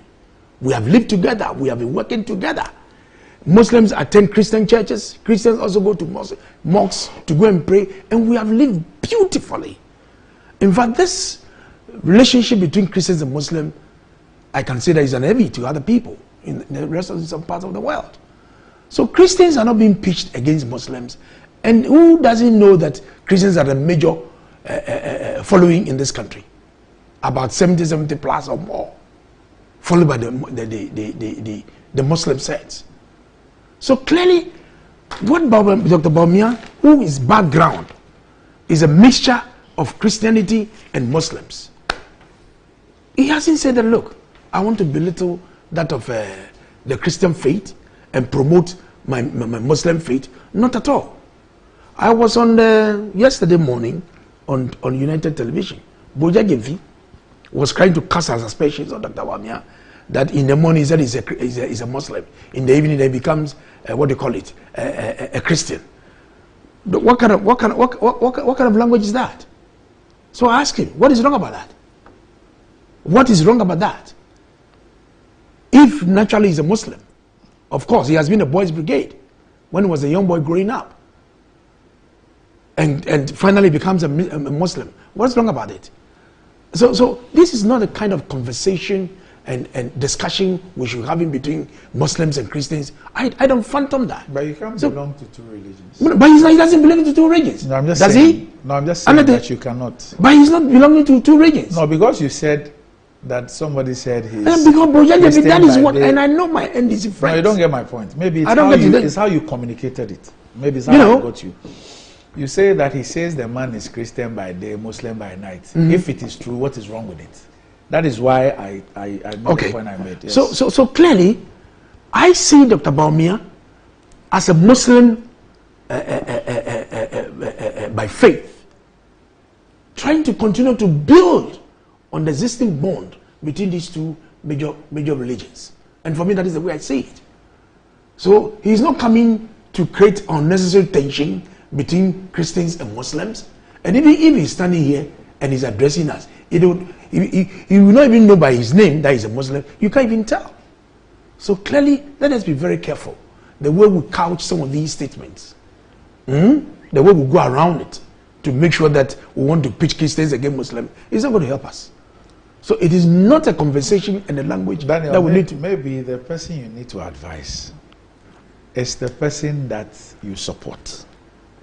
And I'm trying to pull out a post from his page yesterday. I'm just trying to get it. If I get it, I'll put it. That's why I kept telling you that. Let me continue. You don't create a problem where it doesn't exist. You have confirmed that we don't have a problem. There's no problem here. Yes. So why do we all of a sudden create the issue of religious tolerance and promotion of religious tolerance? What is it? Where is that from? Where is that from? If you want to engage, if you think that, that's why I said that me. And sometimes we need to be a bit upfront and straight to some of these things. That's what I mean. I am a researcher. So, if research shows that you have a certain disadvantage and you must work at it, no problem. But I'm saying that don't create a non-existent problem and create the impression that you are the person who is solving that non-existent problem. You cannot create a problem that does not exist and seek to be the person solving it. We don't have a problem of religious intolerance. I agree. Don't create one. Let me. If you want to give religious Christian leaders and Christians some comfort because you think they might be uncomfortable with your religious persuasion, go ahead and do that. Anything.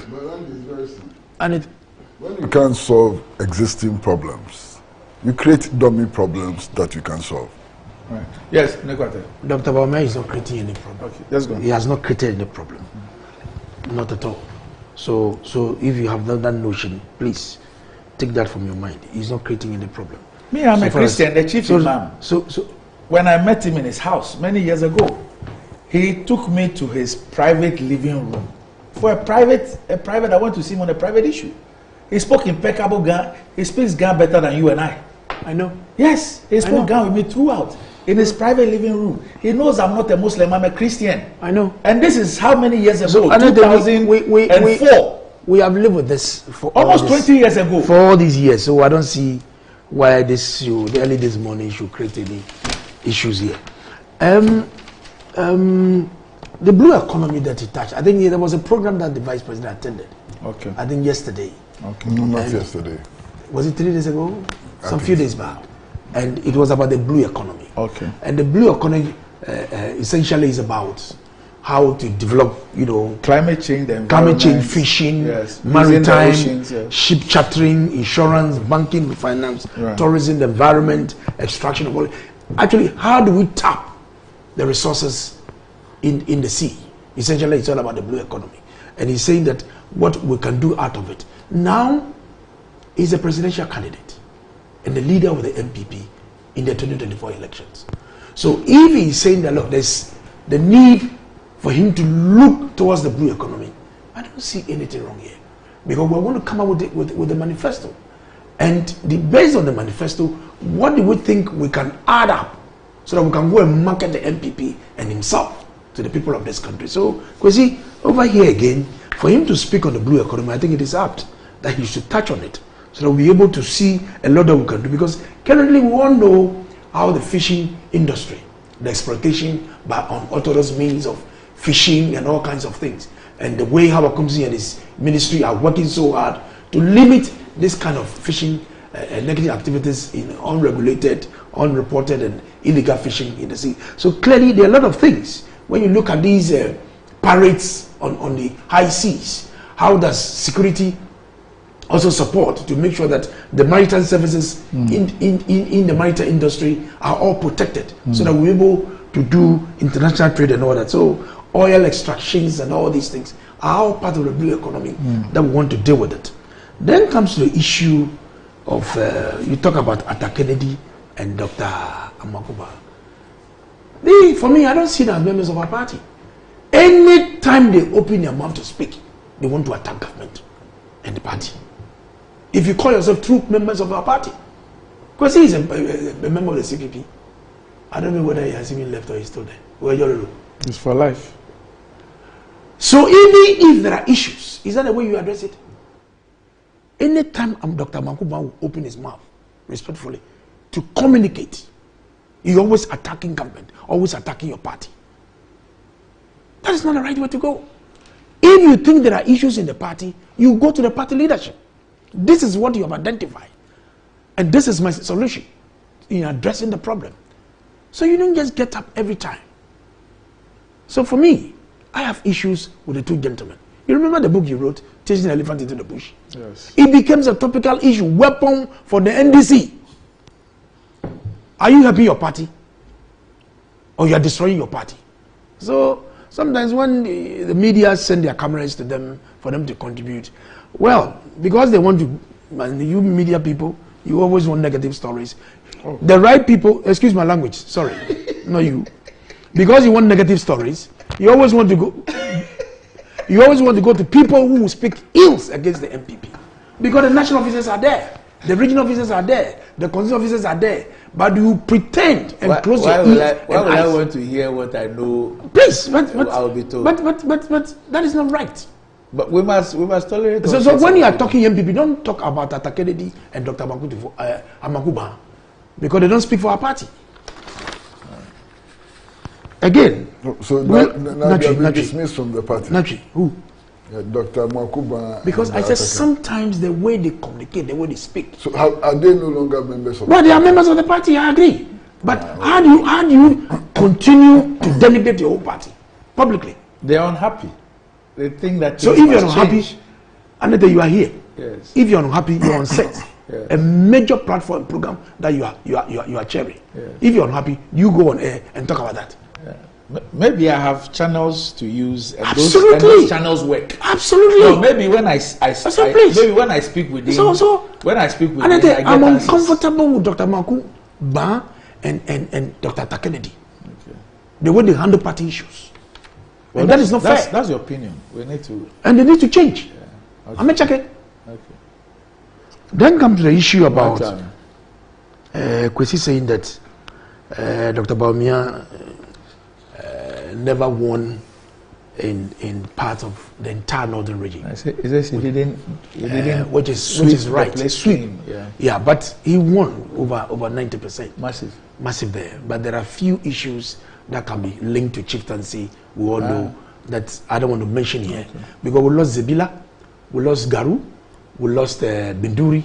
These are our Kusang areas, and we all know the few chieftaincy issues surrounding these things that the government is working so hard to make sure that we're able to come together. You know, that's what knows very, very well. So another area that also affected his votes in Garu, you recall about these national security operatives and the youth of Garu recently that happened with these beatings of these youth. Some has fallen into the bush and all that. That also could have contributed in all that. So I'm sure these are some of the grey areas that had it not been these experiences, I'm sure will have been a total. So the constituencies in Northeast, they voted 100%. Sure, from Chirponi to Bunkurugu to Yoyo to Nairobi to Walewale. But they also voted. Why? Actually, I'm just asking why. Oh, they are the only places that voted 100%. Oh, but some people also voted for. No, Kenya. the whole Ghana. They are the only places that voted 100%. The only. So they voted. No, I'm just asking. There must be a reason why, of all the 275 constituencies or 16 regions, and they have voted. Voted 100%. They have voted. Then also about some statement made by Ken's campaign manager. I hope you don't mind. Let me finish. You are just emphasizing the point that I was making. Let me finish, because what you said, I need to respond to them. Please do. And I will appeal to those making these social media commentaries to put a stop to it. Because the more you make such remarks, if you're not careful, you're going to create a lot of problems. You understand? For example, where... Are they not reacting? Shouldn't you also be advising those who create the... for example, the way he said Ken was dragged by national security to the Accra Sports Stadium, which... Not dragged. Okay, when you listen to it, doesn't mean dragged. It means that they escorted him. Like, and he puts it in the context of giving him a privilege, treating him like a different person. Something like a different person. So for me, he actually says that he didn't want to go. There's some... Yeah, but they couldn't have dragged him. You know, there was no way... But that's important. You know, because when you hear him say that, you have the presidential material. Yes. So what I mean, he's trying to say that they gave him some VVIP by escorting him. But the way Kwesi put it looks more negative than the way you are saying. No. Natri. They thought he wasn't coming. Yeah, true. So they went to pull him from his house. It's on the tape. You know, so some of these remarks, it is something we need to guide against. Right. Now the elections are over. Both sides, whatever we may be doing, certain statements we may be making, if you're not careful, we inflate some passions and some issues that will come out of it. Now things have come down. Kennedy himself has admitted the election was free, was fair. He's going to lend his support to the candidate, to the party, and that is the beauty of it. So you wonder why those who are making those comments, they won't get ready to leave our party. So we appreciate what he has done, and we congratulate him for giving us a showdown. Indeed, a showdown that he said has really played, and we see his strength. And there's no way you can dispense of such a material in our party and this country. So I will appeal to all those making all those commentaries should really put a stop to it, and let's build the party, support the candidate, and make sure we'll be able to bring this aid for our the guy party. says don't go and play Obia on the master and ask the man to dance. If that was, in fact, serious, I was tired, and I couldn't go to the stadium. In fact, my spouse was pushing me that we should try and go, and I said, look, I'm tired. I've worked all night long, so I look tired. If I'm not careful, I don't know what will have happened on the stage. So let me home, let me take some nap and all that. So if that song was played, sometimes people are not honorable sa, you know, yes, sir. You understand? Because if you sit back, yes, that is his song. Somebody played and he inserted his name into the song, and he loves that song. So maybe the way they played, because he loves that song and his name, some point that is how they wanted to, you know.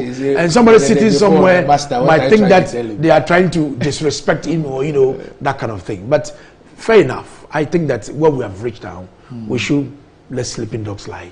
Let's rally behind the candidate and the party. Thank you very much. All right. Okay. But I mean, let's move on. We are moving on. I'm not going to make a fuss out of this. You know, just a small point. No, just a small point. You've actually confirmed some of the analysis that I made. One, you are telling us that because of chieftaincy disputes and some other things in some of the areas, Bawumia lost those areas. So it could be the reason. Okay, it could be, no problem. I agree. That's the clearest indication that where you come from is not the only factor which makes people vote for you or don't vote for you. There could be other considerations. Sure. And that's the point I was just making. So you've just confirmed. But my worry is that big bro, my worry, you went too negative. In this election, you saw nothing good there. First of all, I'm not Somebody supposed. I'm not supposed. Says you have a problem at a Kennedy, but you love Alote Jacobs. That's the message I sent you. I'm not supposed to see everything the way my brother and comrade Titus Grover sees things. Really? Yes. Am I? So you be speaking negative, so? What you consider to be negative may not be negative to others. And if we have a commitment to nurturing democracy and so on, we should be able to accept what all other people say as their own opinion and nothing more. I agree with you. You understand? I agree with you. And that's the way we have to proceed. All right. So the presidential candidate of the NDC, H.E. John Dramani Mahama, has started. He announced last week that he was going to start some engagements across the country. And yesterday, he started off with a trade union congress, speaking about the 24-hour economy and also how to reset Ghana's economy from a sloppy decline. Let's watch excerpts of that engagement, and then I'll take the views of my panel on this particular one. Processing of crops such as palm oil, groundnuts, cotton, coffee, cocoa, soya, cassava, cereals, ginger and spices, cut flowers, fruits, and other horticultural products. Cashew is there. Cashew is there. It was number 2. The man is from Bronga Alpha, so.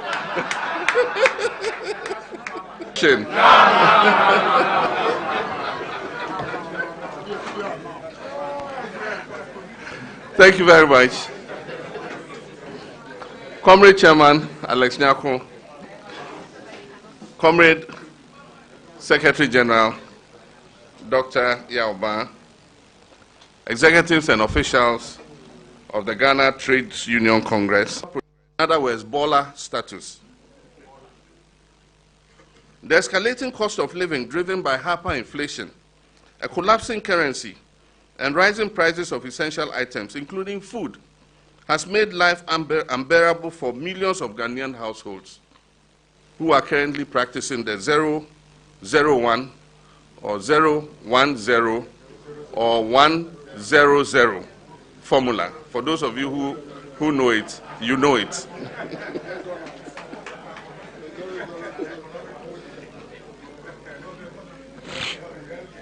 Due to the government's debt restructuring program, the working and middle classes face the greatest threat to their livelihoods. The debt exchange has expropriated the interest payments on bonds held by the working and middle classes, affecting many households, including poor pensioners. The poor who are dependent on the working and middle class also now face an uncertain future. We are also very interested and we are eager to know a lot more about his great idea of a 24-hour economy. I think this one, comrade, you have to take your time. Because I can imagine the amount of jobs that this kind of thing will create. That could be the game changer. I'm telling you that you have opportunities in this country. We work 24 hours, 3 shifts. So if you don't get a job in the morning, you can get it in the afternoon or in the night.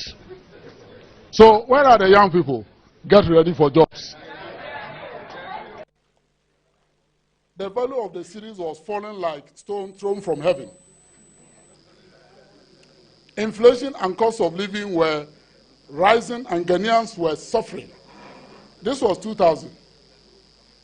And we understood the crossroads to mean that where Ghana was at the time, any miscalculated move could send the country in the wrong direction. No wonder President Kufuor at the time declared Ghana a heavily indebted poor country. When he was elected president, this rich country was declared highly indebted poor country. Today, Ghana is not at crossroads. Rather, the country is actually standing at the edge of a cliff. Therefore, any move in the wrong direction could send the country down the cliff, and we may not survive the fall. Obviously, something went wrong in our economic management. That is why we are where we are today. We have to change direction and move away from the cliff by any means possible. We need the hands of every Ghanaian on deck to push Ghana away from the cliff. We have no choice. Every Ghanaian must get involved to save Ghana from economic collapse. And as we said earlier in this manifesto and the speech that our comrade has just read, it means it is the right thing to do, to work together and make sure together we can build a Ghanaian society where every citizen can enjoy a decent and fulfilling life and be proud of this country. We thank you very much for all your patience for listening. Ghana has 16 regions. Each of the 16 regions of this country is going to be supported with investments in products for which they have a comparative advantage. Processing plants will be provided in the regions for processing of crops such as palm oil, groundnuts, cotton, coffee, cocoa, soya, and organizations in the downstream distribution sector. The private sector participation would assist ECG in distribution of prepaid meters and collection of bills. We will rationalize the power sector and develop strategies to bring down the cost of power. We will also accelerate the integration of solar energy into our transmission grid. Once we halt the decline, and then here we intend to remove taxes on solar equipment to make them cheaper for Ghanaians to procure. Once we halt the decline of the economy, we will begin to witness the full impact of our policies towards achieving our goal of building the Ghana we want together. We will update the 40-year development plan and continue with its implementation. The NDC's vision for building the Ghana we want is centered around the 5 pillars of the 40-year development framework, which we formulated before we left office in 2016. And that is 1, build an industrialized, inclusive, and resilient economy. 2, creating an equitable, healthy, and prosperous nation. 3, developing well-planned, safe communities while protecting the natural environment. 4, building effective, efficient, and dynamic institutions for national development. And 5, strengthening Ghana's role in Africa and international affairs. Our policies will align with these pillars, and we welcome input and collaboration from the TUC and our other allies. Another was Ebola status. The escalating cost of living driven by hyperinflation, a collapsing currency, and rising prices of essential items, including food, has made life unbearable for millions of Ghanaian households who are currently practicing the 001 or 010 or 100 formula. For those of you who... Right, so gentlemen, actually at the engagement, the TUC Secretary General, Dr. Yao said the meeting was a platform created by the Frederick Ebert Stiftung FES to enable the TUC to engage with political parties on its Workers' Manifesto to promote the welfare of Ghanaians, especially workers. So you see the background there that had that. Now the Workers' Manifesto is said had 5 policy areas the TUC intended to push for political parties to adopt to ensure the well-being of the people. These are social policies that focus on human development, economic policies, labor market, energy and power, and then governance. He mentioned food security, affordable housing, access to water and proper sanitation as some areas governments needed to tackle under the social policies. On the economic policy, he said the current policy did not focus on job creation, which he said had been a challenge to the development of the country. And he mentioned the need to change the macroeconomic policy framework, fight inflation, change the role of the Bank of Ghana, look at the trade policy, which he said give advantage to foreign companies over their local counterparts, and to protect infant industries in Ghana. And he welcomed the NDC's 24-hour economic strategy, saying it will be a game changer in dealing with unemployment and growth of the economy. So the TUC also engaged the MPP on its Workers' Manifesto. Now, the flag bearer of the NDC also spoke about a lot of the issues, what they were going to do. He spoke about transitional measures to address the economic decline. They're shifting attention from macroeconomy to the micro level, focus on growth in the real sector instead of focusing just on macroeconomic stability. They will update the 40-year development plan and see to its implementation, reduce borrowing, implement infrastructure products that were self-financing and not a burden to the public purse, limit the central bank's financing of the government, and reform the Bank of Ghana. They would also tighten legislation to put a cap on debt accumulation and prevent reckless borrowing, re-establish the sinking fund to smoothen debt repayment obligations, stop the collateralization of the statutory funds such as GET Fund and District Assembly Common Fund, and reduce the size and cost of government. So there will be a review to eliminate ex gratia in its current form and to discontinue the payment of utility bills, fuel, DSTV and others as part of top government employee service conditions. And he also spoke about recent misuse of public funds by government officials and also support for businesses. Kwesi, let me start with you on this engagement. No, I don't have much to say, except that the Trades Union Congress is an important, partner in the national development effort, and that consultations of political leaders and trade union leaders is important in shaping the way forward. Under Dr. Yao, we have had a trade union movement that has proved to be most responsible. Indeed, perhaps even exceedingly responsible and so on. There are many issues over which the Trade Union Congress actually ought to have fought, but they've restrained themselves. I mean, we are still at a stage where this matter over the deunionization of workers has moved from a nationwide strike action actually to the courtroom and so on. And clearly, the TUC has perspectives on the national economy, which I believe very strongly, if they're followed, we can revive, the national economy and so on. So this meeting was an important meeting. there's no doubting the fact that the National Democratic Congress is also a major player in our politics, you know. And this engagement is useful for the party, it's useful for the trade union movement, and it's generally useful for the whole country. And I want to see that this conversation continue. I want to see the New Patriotic Party also engage with the TUC. I want to see the Convention People's Party engage with the TUC and so on. Out of all of this dialogue and so on, maybe, just maybe, some new perspectives can emerge. I know that workers in this country have many, many problems. The general collapse of the national economy is a huge problem for working people.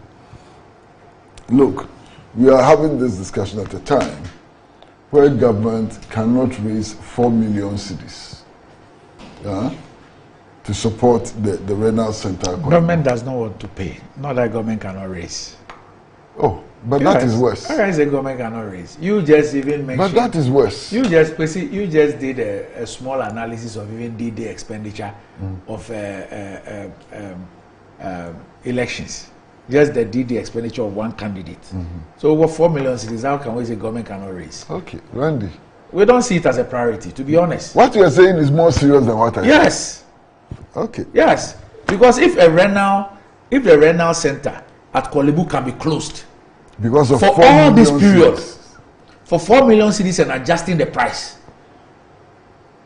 I mean, how can you superintend this and say that you are sensitive? People who need dialysis treatment. You even have private companies who are paying for more than a quarter of these people. You are not even paying. And we can close the center because there's a 4 million debt, because we need to adjust the price a bit.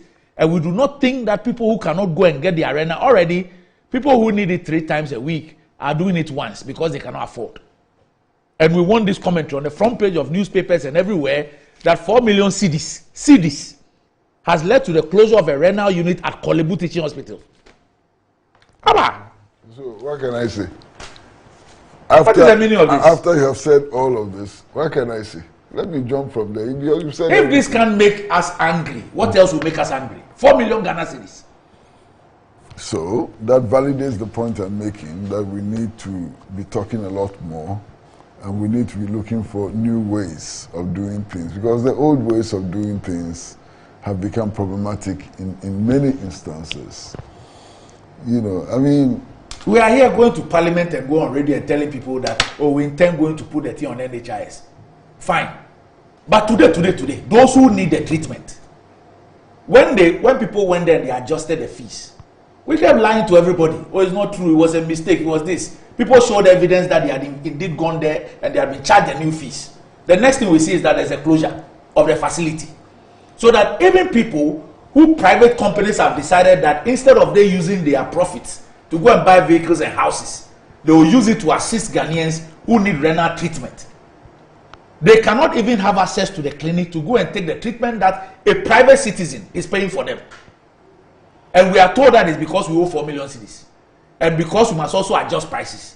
So we can't do it. What is this? And people still can go to bed and sleep soundly. Well, what can I add? Boss, is there anything I can add to this? There's nothing I can add, Charlie. So these meetings should go on. I hope that the meetings become profitable, useful. But Randy, the labor movement today has many problems. And one of the major problems that the labor movement has is the casualization of labor. It's a major problem. I don't see why our government has sat down to allow this situation to persist. You know, in the past, you got a regular employment with a company, and through collective bargaining and so on, the company agreed on certain benefits when you retire, when you fall sick, and so on. Now the companies are not meeting those obligations simply by casualizing labor, you know. And I think the casualization of labor is an issue which should become a major election issue. It should become a major election issue. Then there's also the question of deunionization. In many workplaces, especially some of these foreign companies and so on, they deliberately prevent workers from joining unions. I think there's a battle which has to be waged, not just by the workers, by all of us who insist on respecting the rights of citizens and so on. We need to pay particular attention, to that. And then there are other issues. I think that, look, the Industrial Relations Act of 1965 has been bastardized over the years, and we need to revisit the Industrial Relations Act of 1965 in order to guarantee the rights of workers to employment, to form unions, to make sure that no government comes and plays, hanky-panky with a check-off system and so on. So there's a lot of things that we need to do. One of the major issues that face workers, I think, ought to be an emphasis on maternity leave for women. All of you know.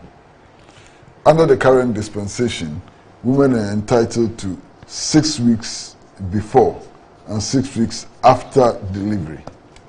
I've seen a 6-week-old baby. And I'm just wondering how our public officials can decide that 6 weeks after delivery, women should leave their babies at home and go to work. What callousness can that be? Incredible, unimaginable. That when women deliver, after 6 weeks, they should go to work. And we still insist on maintaining this policy. When in other countries, in fact, they have now introduced, in addition to maternity leave, paternity leave. And we are still living in the Stone Age. So I think the issue of extending maternity leave for women ought to feature very, very prominently in the next election campaign. And I'm hopeful that the trade unions will be very fair on these demands so that we can move this country forward. As for the economy, my brother, I don't have to say it. Everybody knows. 2 weeks ago, I was complaining about the fact that over a very short period of time, about 4 years, the price of a ball of kenkey had moved from 50 pesos actually to 5 cedis, And then last week, I bought 5 cedis worth of kenkey on Friday. My brother, the size has started shrinking. Oh, Charlie, call me 5 cedis. The size is shrinking. So I'm sure that by December, if you eat KK like a friend of mine, you'll be in big trouble. There's a friend of mine who can eat 6 at a time. Titus Glover? No, it's not Titus. I know he's also a very serious KK eater, but I have a certain friend. When he sits down, minimum 6. You understand? He's in trouble. How can you support this eating habit in this economy? So all well and good. Let's move forward. So the renal unit I was talking about, both of you, apparently 19 kidney patients lost their lives as a result of the closure. I've heard that. Yes, and it was opened yesterday. Now the management of Kolebu have made a plea to Parliament to promptly approve new fees for the unit. And it had been closed since May 2023. It was officially reopened to outpatients on November 6. Tragically, during the period of closure, 19 kidney patients lost their lives. 19. And they are calling upon the Ministry of Health to address the 4 million cedis debt incurred due to under-recoveries. Another, I'm touched because you don't know when you fall sick. And our prayer is that we should continue to be healthy at all times. But you don't know when either yourself or a relative that will find him or herself in that part of Kolebu. And it's quite unfortunate. I want to appeal to Madam Chief of Staff, because I'm told I had some statement that the health minister instructed them to open the facility some couple of days ago, but they delayed in opening. But if a minister has spoken and you delayed in opening, I think it shows some disrespect to the office of the minister. So I want to appeal to Madam Chief of Staff. As a strong mother, I know how she feels by now, and see how best they can help to pay off some of these debts so that because those on those life supports, these changing of blood and all that, they're almost getting down, and you understand, and to lose even a single life, I don't think it's worthwhile. So now that they have opened, we should do all that we could to make sure we defray those debts that is there. Then to the topic that we are discussing, I am proud, very, very proud, to be a product of the trade union movement. I started way back in the 1991, 1992, and I am who I am today because of my activism as a unionist. And the discussion that the TUC, you taught me labor economics, Tony. Okay. Yeah, he taught me labor economics. And the discussion that they are having with all political parties, I think it is apt that we'll try to look at what we could do to support. Government really, really appreciates the contribution of labor. We really appreciate and will continue to salute labor as a major partner in the development of this country.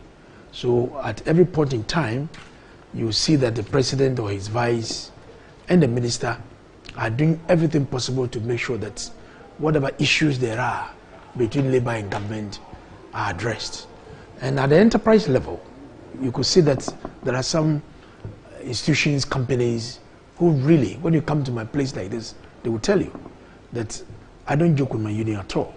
I make sure I make them part and parcel of all the issues, the discussions that we do, so that communication to the rank and file of the workers goes down. Because the moment you try to create a wedge, a barrier in terms of communication flow, you're always going to have a backlash on some of these things that is happening. So I want to commend the TUC and the German institution for creating that platform for that all political parties should come and then talk about it. But strangely enough, my big brother and the ex-president, when he traveled out of the country, I recall when he was at Harvard University, he went to speak about the impact of COVID on developing economics, and he narrated all kinds of things that is going on. But when he come back home, then the politics starts and try to jump government and all that, because at one point you say one thing, at another point you say a different thing. So sometimes you don't see the consistency at which it's flowing. I remember when he was in office in 2015, there was some statement he made about the Chinese economy that was affecting the Ghana economy at the time. And for that matter, government should not be blamed, blah, blah, blah. But hey, you are in opposition, so sometimes you forget yourself of earlier statements that you have made here and there. But I think that the platform that the TUC has given is quite good, and I'm sure His Excellency the Vice President, who is a candidate now, will also have the opportunity, when he's officially invited, to also go and tell the TUC and the Ghanaian public about what he think he can do to support labor. Explain the blue economy. Of course, he will go and explain. And tell you are in all blue. You didn't expect a case is blue. Let me. If his glasses are because of blue economy. I will also begin to wonder why he's in all blue. I agree with Kwesi in this casualization issue. I remember when I was in opposition at the appointment committee, the Minister of Employment at the time, that was Honorable Nyamashte, and when Harun Idrisu came to be vetted, I asked him the same question on casualization, particularly in Pania Food Cannery. It's a major, major policy of Pania Food Cannery. Sorry to mention their names, but I don't care. Because people work, and what they do is that anytime it's due, then they renew. So people have been cashed for over 10 years more. And people have backaches. I mean, all kinds of medical conditions. When you go to the Chinese, you know, when they build factories, they have hostels in there. People work for unholy hours, working. So these are some of the things that we think we can look at it. And my senior, Bafowa, who is currently the Minister for Employment, I also asked him the same question. That was my last bit in Appointment Committee in 2017. I asked him the same thing on casualization. It is becoming too many, which we think that we need to look at it, you know, to make sure that we free workers on some of these casual things so that they can benefit the fruit of their labor. Right. Thank you very much. Okay, gentlemen, Olivia. Thank you. Thanks sir. for joining me. Thank you. I'll see you guys next week. Up next, GMG Trends.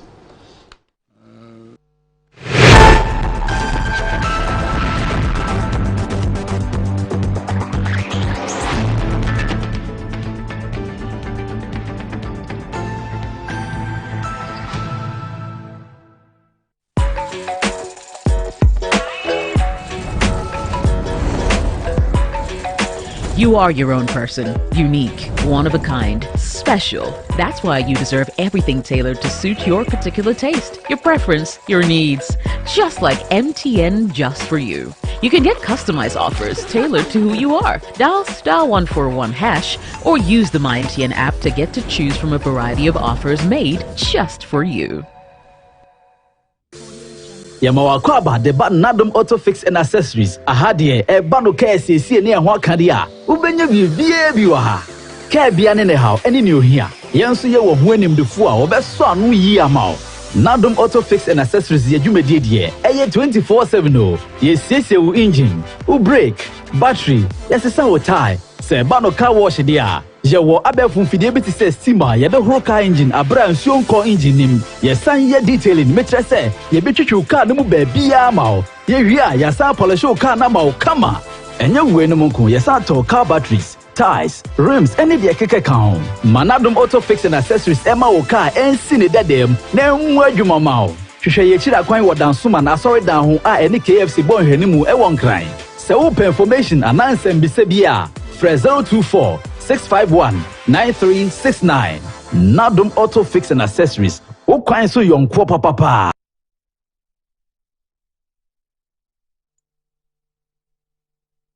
This one, Republic Welfare Limited, a subsidiary of Republic Bank Ghana, presents Women in Business Conference. Are you a young woman entrepreneur with a small business or medium-scale business? You can't miss this amazing program coming up at Cafe Banua Jowulua Crown on the 30th of November 2023, 9 a.m. sharp. Learn about loan financing, access to loans. All these benefits await you. Don't miss this amazing opportunities. Investment is a cool 1,000 Ghana cedis. Harvest all course materials, coffee break, lunch, networking. See you there.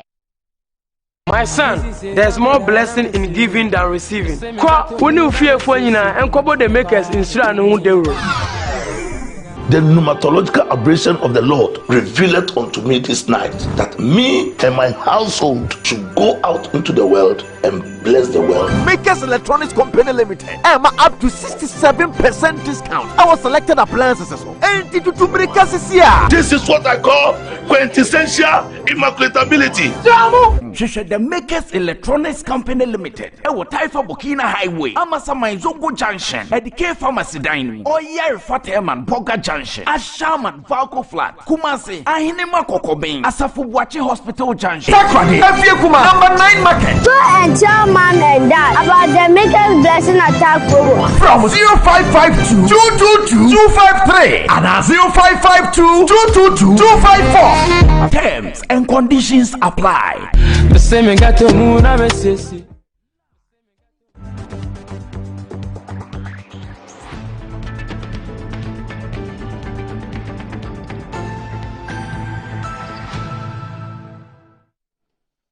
Right, welcome back to the show. If you just joined us, this is Morning Ghana Live on Metro TV. Time to check out what is trending on social media with Desi. What's going on? Look, this morning, La General Hospital is trending on Twitter or on X, now known as X, trending on there. And also, yeah, yesterday, the video from Honorable Sam George really went fly. Which video? The one about That's about me. Muslim by day, Christian by night. It was everywhere. And, I mean, some people have said that what he said, the chief imam, it's a shot to the chief imam. Why? Because the chief imam also went to, there was a point in time where Archbishop, this man, I've forgotten his name, the one, yes, put his hand.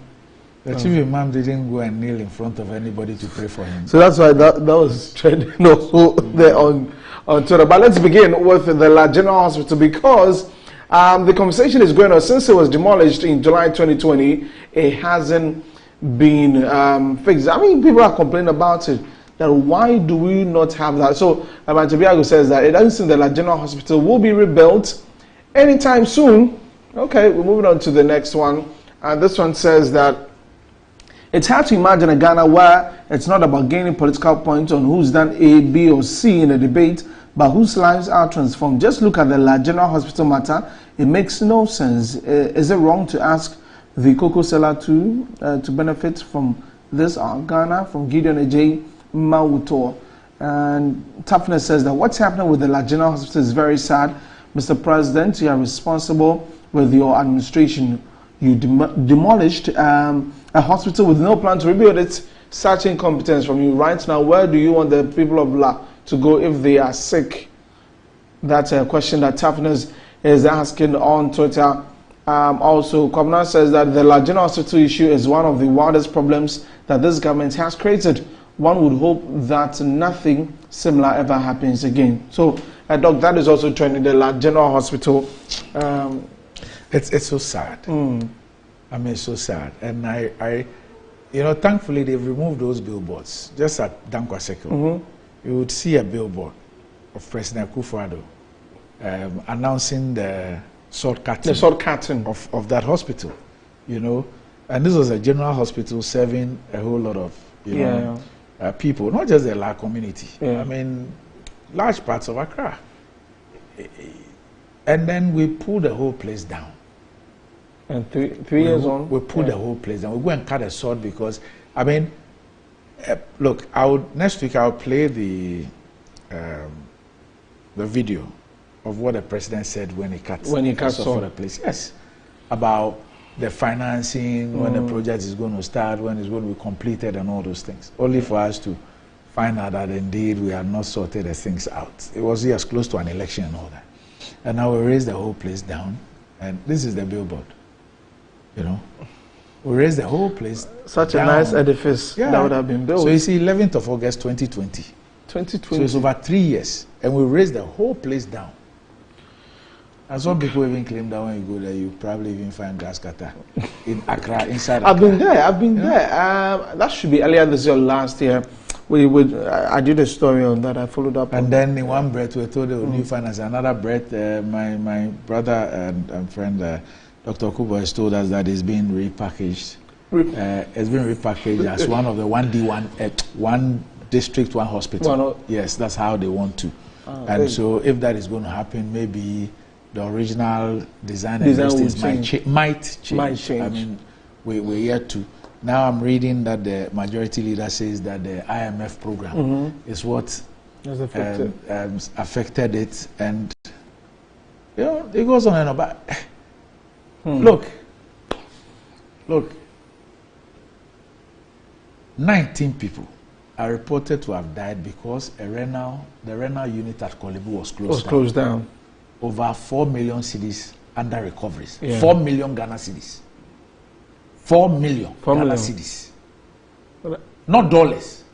That's not much. And 19 people have lost their lives.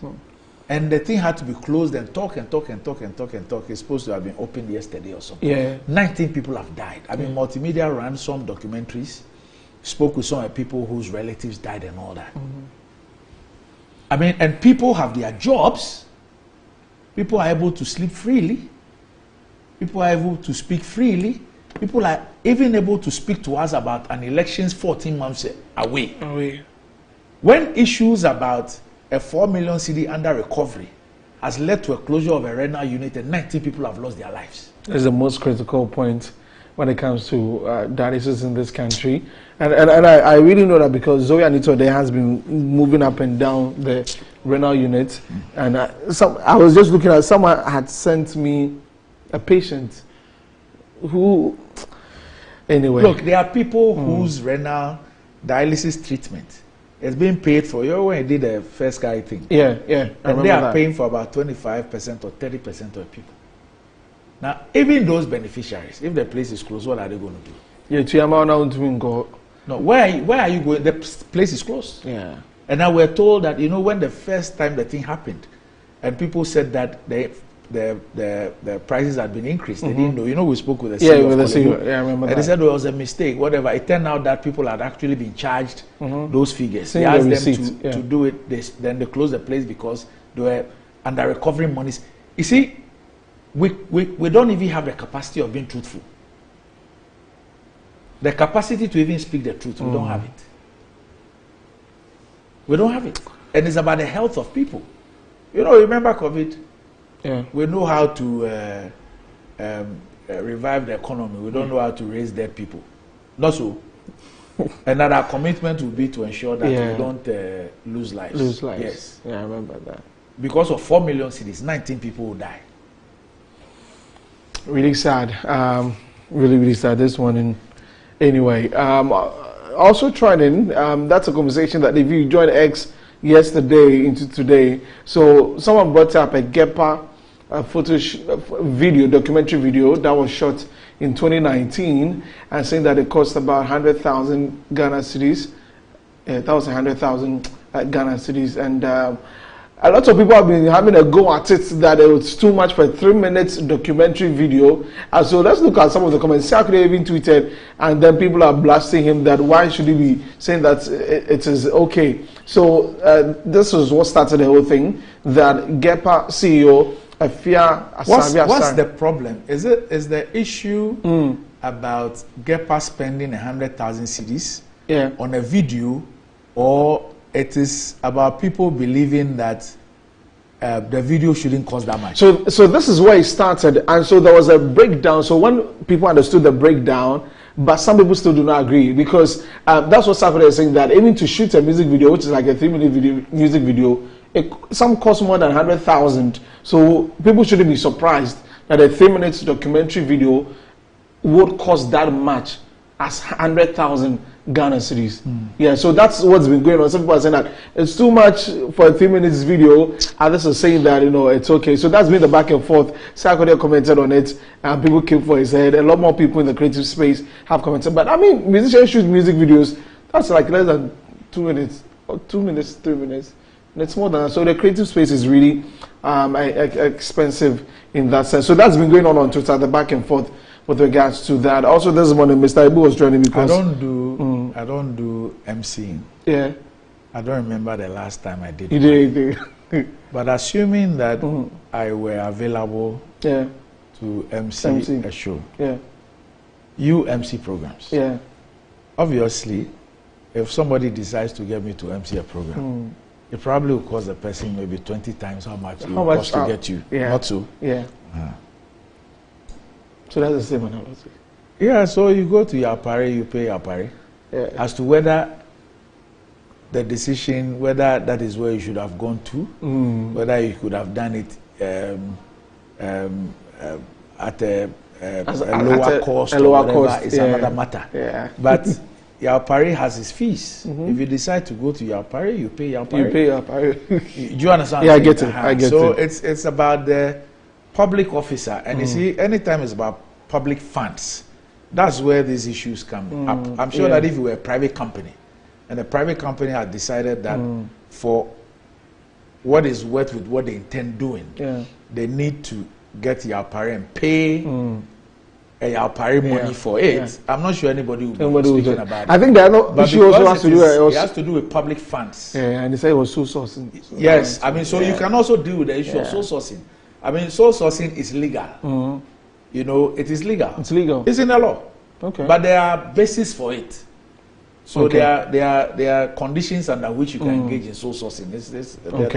So whether due process was followed, and to the extent that it's public funds, can they defend the choice of that? I mean, those are legitimate issues that people can raise. Once it's about public funds, any member of the public can raise any issue they want. It is up to the public officials to justify the decisions they took. If it were your personal money, nobody will ask you any issue, anything. Yeah. Do you understand what I'm saying? Your money. But once it's about public funds, people will ask you, and it's incumbent on you to also provide explanations to the extent that you believe that you took a decision which was in the best interest of the country and the business and everything. The people deserve to have those answers. Yeah. But what I can say from the flip side is that Yaupari has built his reputation. You want a Yaupari, you pay a Yaupari. It's as simple as that. Yeah. And then there was a breakdown of the equipment, drones and all. It's understandable. But anyway, it's everywhere. I mean, it's everywhere. Yeah. That's why I simply use the issue of MCing. Yeah. If you want Nathaniel Atto to MC you your pay. program, you will pay a Nathaniel Atto fee. True. If you want a Desi, the star boy, you will pay. In 2 years' time, what you pay for Desi today will be what you pay in 2 years. It will change. But the decision to go for a Natato and pay a Natato, and the decision to go for a Desi of today and pay a Desi today, is entirely up to you. Up to you. If it's your private money, nobody will ask you. If it's public money, they will ask you, and you have to justify why you took the decision. Okay. All right, so that's we're quite excited this morning, although the Lagos returning there and they're now there, Charlie. All right, so just wrapping it up, Mr. Ibu came out that he's been suffering a few stuff, and his one leg has been amputated, and so on Twitter he's been training for like 3 days. People are calling for funds and all that, so that's also been in the trends this morning. So Doc, that's it for the morning. All right, quite a sad one. Yeah, with Mr. Ibu, quite a sad one. But well, we can all only wish him well, and I hope that he feels much better and he gets much better. I mean, it's not the end of the world. There are people who have lost both limbs today. Medicine makes it medical advancement makes it possible for them to lead very meaningful lives. So we don't pray it happens, but when it happens, we need to. Okay. And for me, I mean, we all need to learn from some of these things. Take better care of ourselves. And all that. Sorry. At this point, come and join us and let's pray. You're praying on the 1st of December. It's 1st December? Yes. Okay. You are praying. So all your problems. You are praying for who? You are praying for yourself. Okay. Yes. You are praying for yourself. So for churches, so just come join us. Let's pray. It's a prayer walk. It's the original prayer walk. Yeah. Yes. So prayer walk, churches, the youth. Let's pray and then wrap it up with a nice concert here at our forecourt. Yeah. So we'll bring you more details as when. I see. Yeah. I see. All right. Okay. Well, that'll be for the morning. But this is a country where, because of 4 million cities, 19 people can lose their lives, and the renal center is closed at the country's flagship hospital. That's how compassionate and pathetic and kind-hearted we are. We'll see you tomorrow. Enjoy the rest of the day.